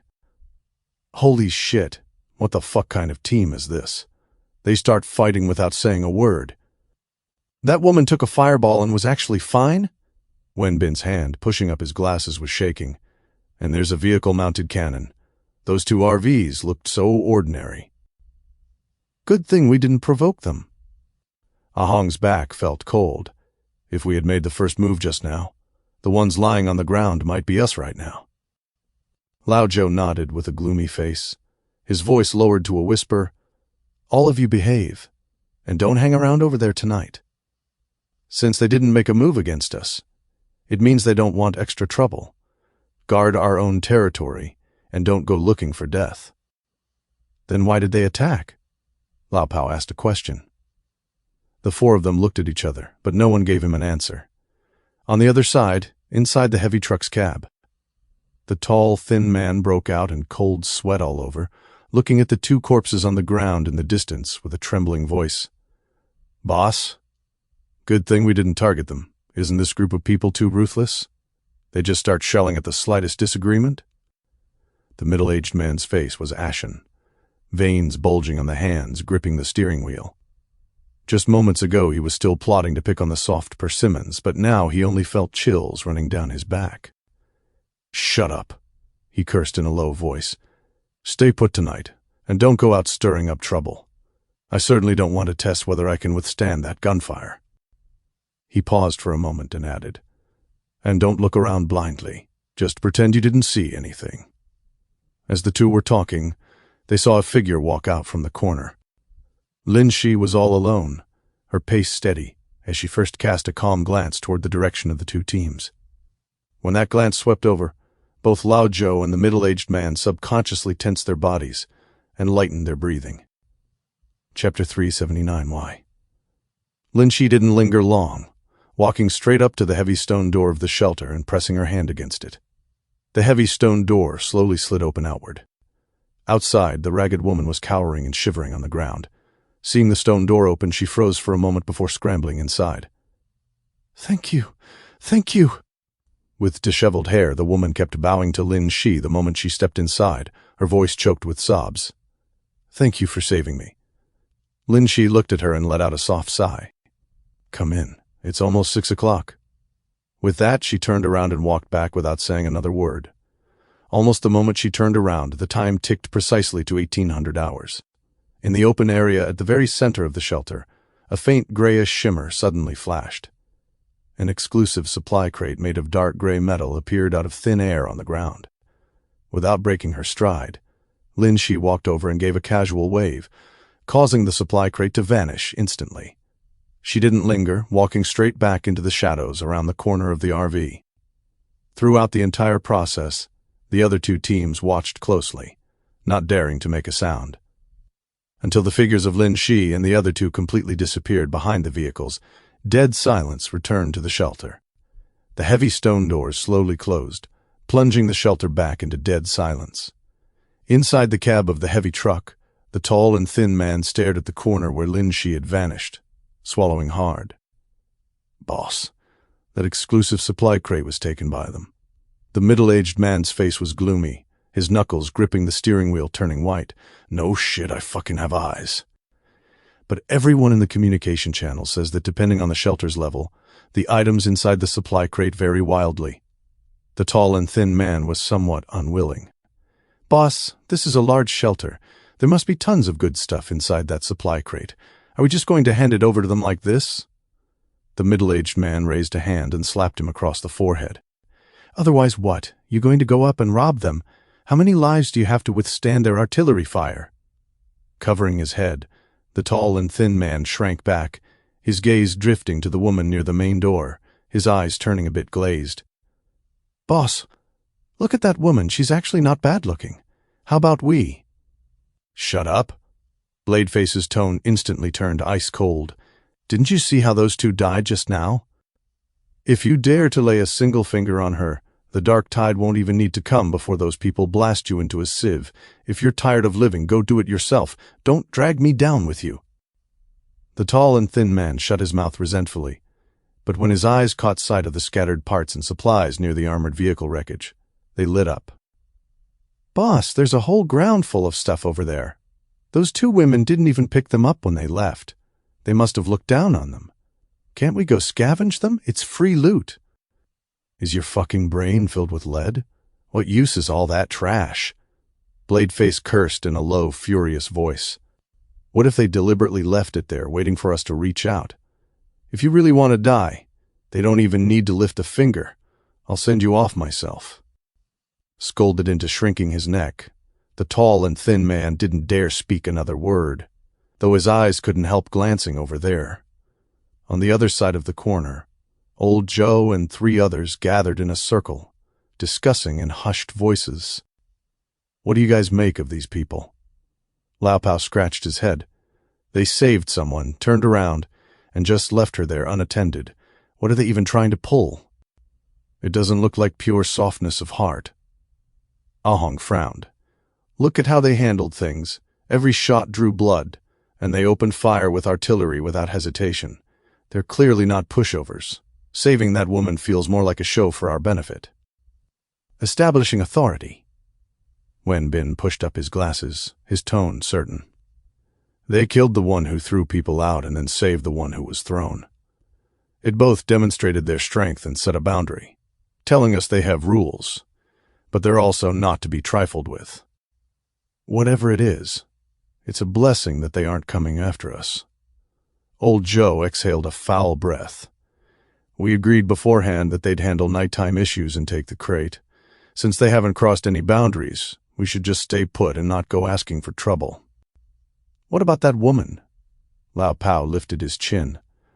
With just her standing out there alone, if something happens later, won't she be the first to bite the dust? We can't manage that. Old Joe shook his head. We can barely take care of ourselves as it is. Over there hasn't said anything, so let's not poke our noses into other people's business and bring trouble upon ourselves. But what about her? Ahong looked at the woman, feeling a pang of sympathy. We can help her. I'm 80% sure that bunch won't attack us, Wen Bin said. Let's wait and see. Taking care of ourselves first is the most important thing, isn't it? With that, Old Joe stopped talking. Wen Bin glanced at the woman, then looked toward the RV, a trace of curiosity flashing deep in his eyes. Inside the shadow formed by the two RVs, the atmosphere had relaxed a little. Xiaoya's fingertips were clenched white, her shoulders still trembling slightly. Wu Di squatted down, looking at the young girl's tense profile, a very faint smile playing at the corners of his mouth. He reached out and gently pulled her closer into his arms. You did very well. Xiaoya suddenly raised her head, her eye sockets still red. Hearing those words, her nose tingled and tears almost fell again. Biting her lip, she nodded hard and leaned her face against his arm. Not bad, little girl. So steady the first time firing a gun. Zhu Kexin leaned against the body of the RV, sucking in a cold breath as her back's clothes were charred black. Though next time could you be a bit more decisive? You almost baked my back into charcoal. What a huge loss. Don't move around. Su Wanwan walked over and lifted the damaged clothing on her back. It shouldn't be anything major. I'll treat it tomorrow once we're back in the vehicle. Good thing your physique has been strengthened. Lin Shi walked to Wu Di's side and said in a low voice, The exclusive supply crate is put away. That woman is still standing by the main door, hasn't moved. Let her be. Wu Di stood up, his gaze sweeping past the stone door. Just take care of ourselves. Lin Yue sidled up to Xiaoya and gently grabbed her hand. Don't be scared, Xiaoya. These are all bad people, so good riddance. You're way tougher than me anyway. Xiaoya pressed her lips together, lingering fear still lingering on her face, yet she still puffed out her chest. Commander Chuling stood at the outermost edge of the corner with her back to the others, her gaze locked firmly on the movements of the other two teams, her figure motionless. In the center of the shelter, the woman leaned against the cold stone wall, panting. The tear stains on her face had not yet dried, her messy hair plastered against her cheeks. Her gaze landed on the two bloody corpses a few steps away, but there was not a shred of fear in her eyes, only a hatred that churned to the extreme. The next second she bolted forward violently. Bending down to pick up a sharp piece of metal scrap from the ground, she began stabbing it fiercely into the corpses, blow after blow. Dull tearing sounds rang out one after another. Acting like a madwoman, she seemed intent on venting every ounce of her emotions onto the two bodies. After stabbing for goodness knows how long, her arms grew so sore she couldn't lift them anymore, and she finally stopped, breathing heavily. Raising her head, she wiped the blood and filth splashed across her face, then slowly swept her gaze across the vehicle teams at the three corners of the shelter. Taking a deep breath, she didn't hesitate. Lifting her feet, she stepped steadily toward the corner where the two RVs were parked. Chapter 380, The Second Night Arrives. The woman walked to the outside of the corner formed by the two RVs, not rushing in rashly. She just slid down the cold stone wall, curled up in the corner, and her figure completely merged into the shadows.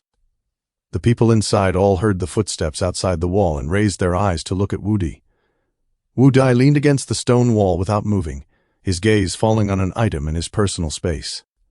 That was the item Su Wanwan opened from today's talent treasure chest. Random skill upgrade scroll.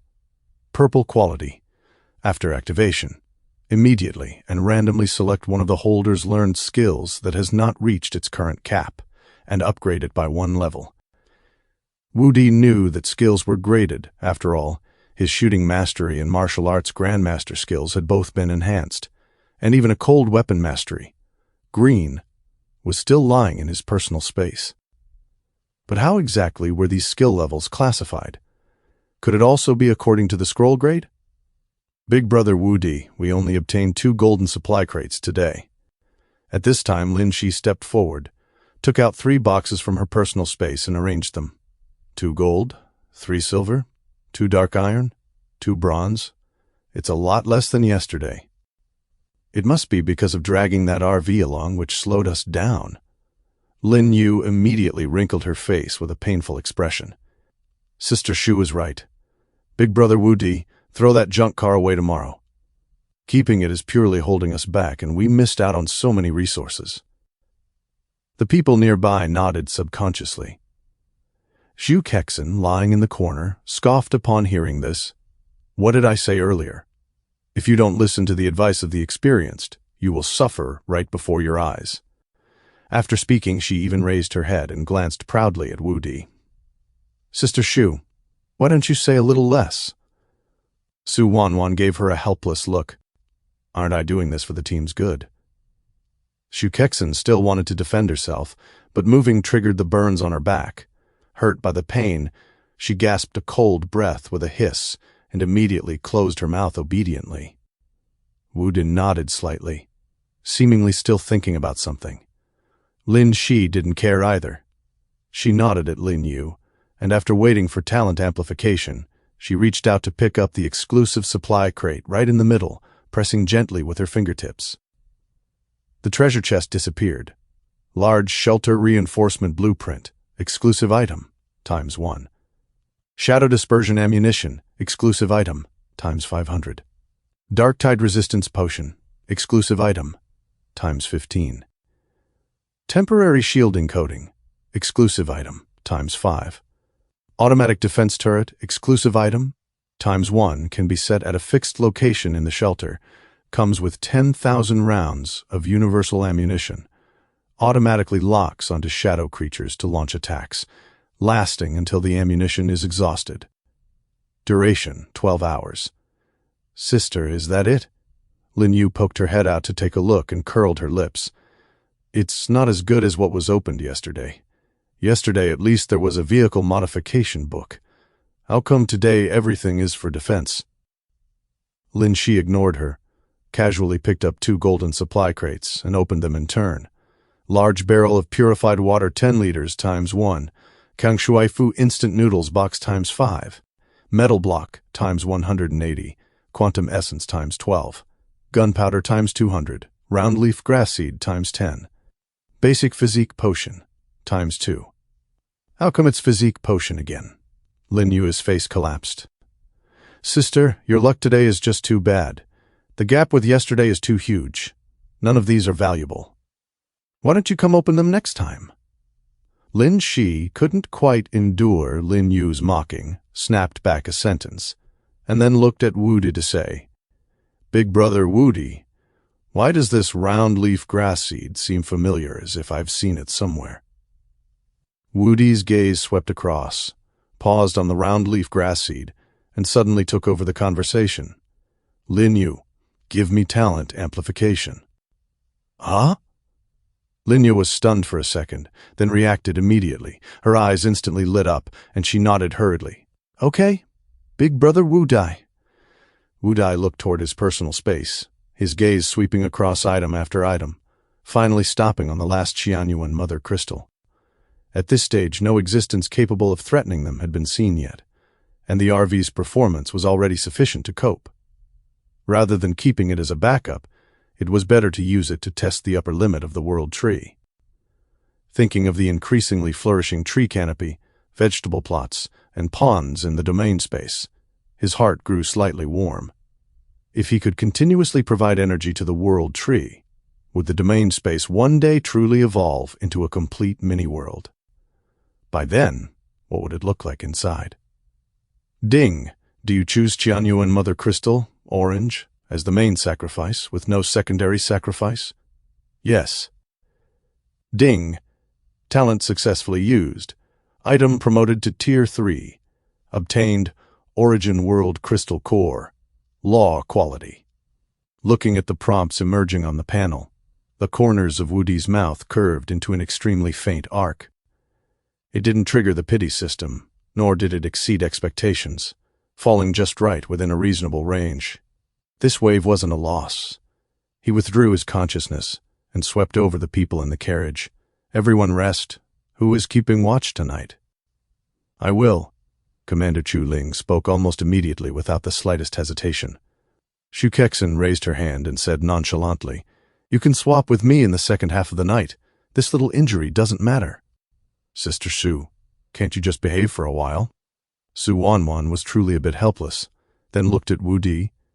Big brother Wu Di, let me do it, and let Sister Xu rest. Then let's make it the three of us. Lin Shi said decisively.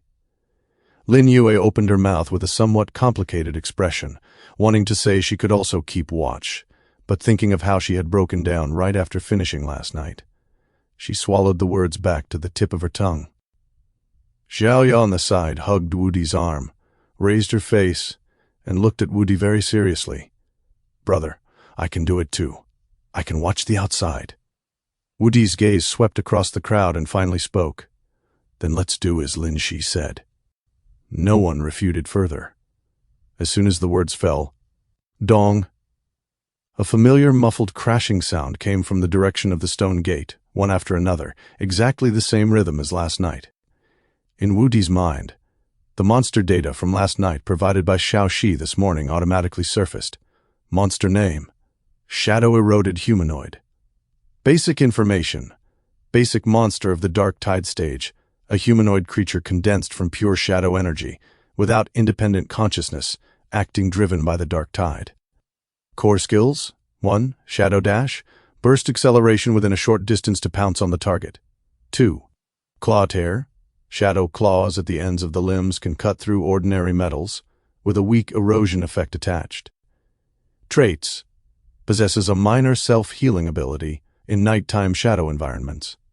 Aggressiveness: increases slightly when moving in groups. Intangible, conventional physical attacks have reduced effectiveness. Dispersion-type ammunition can cause true damage. Weakness: fearing strong light and light attribute damage.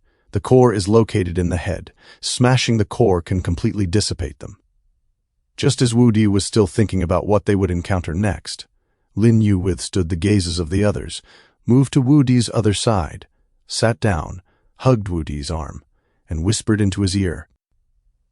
Big brother Wu Di, did you say something to Xiao Shi?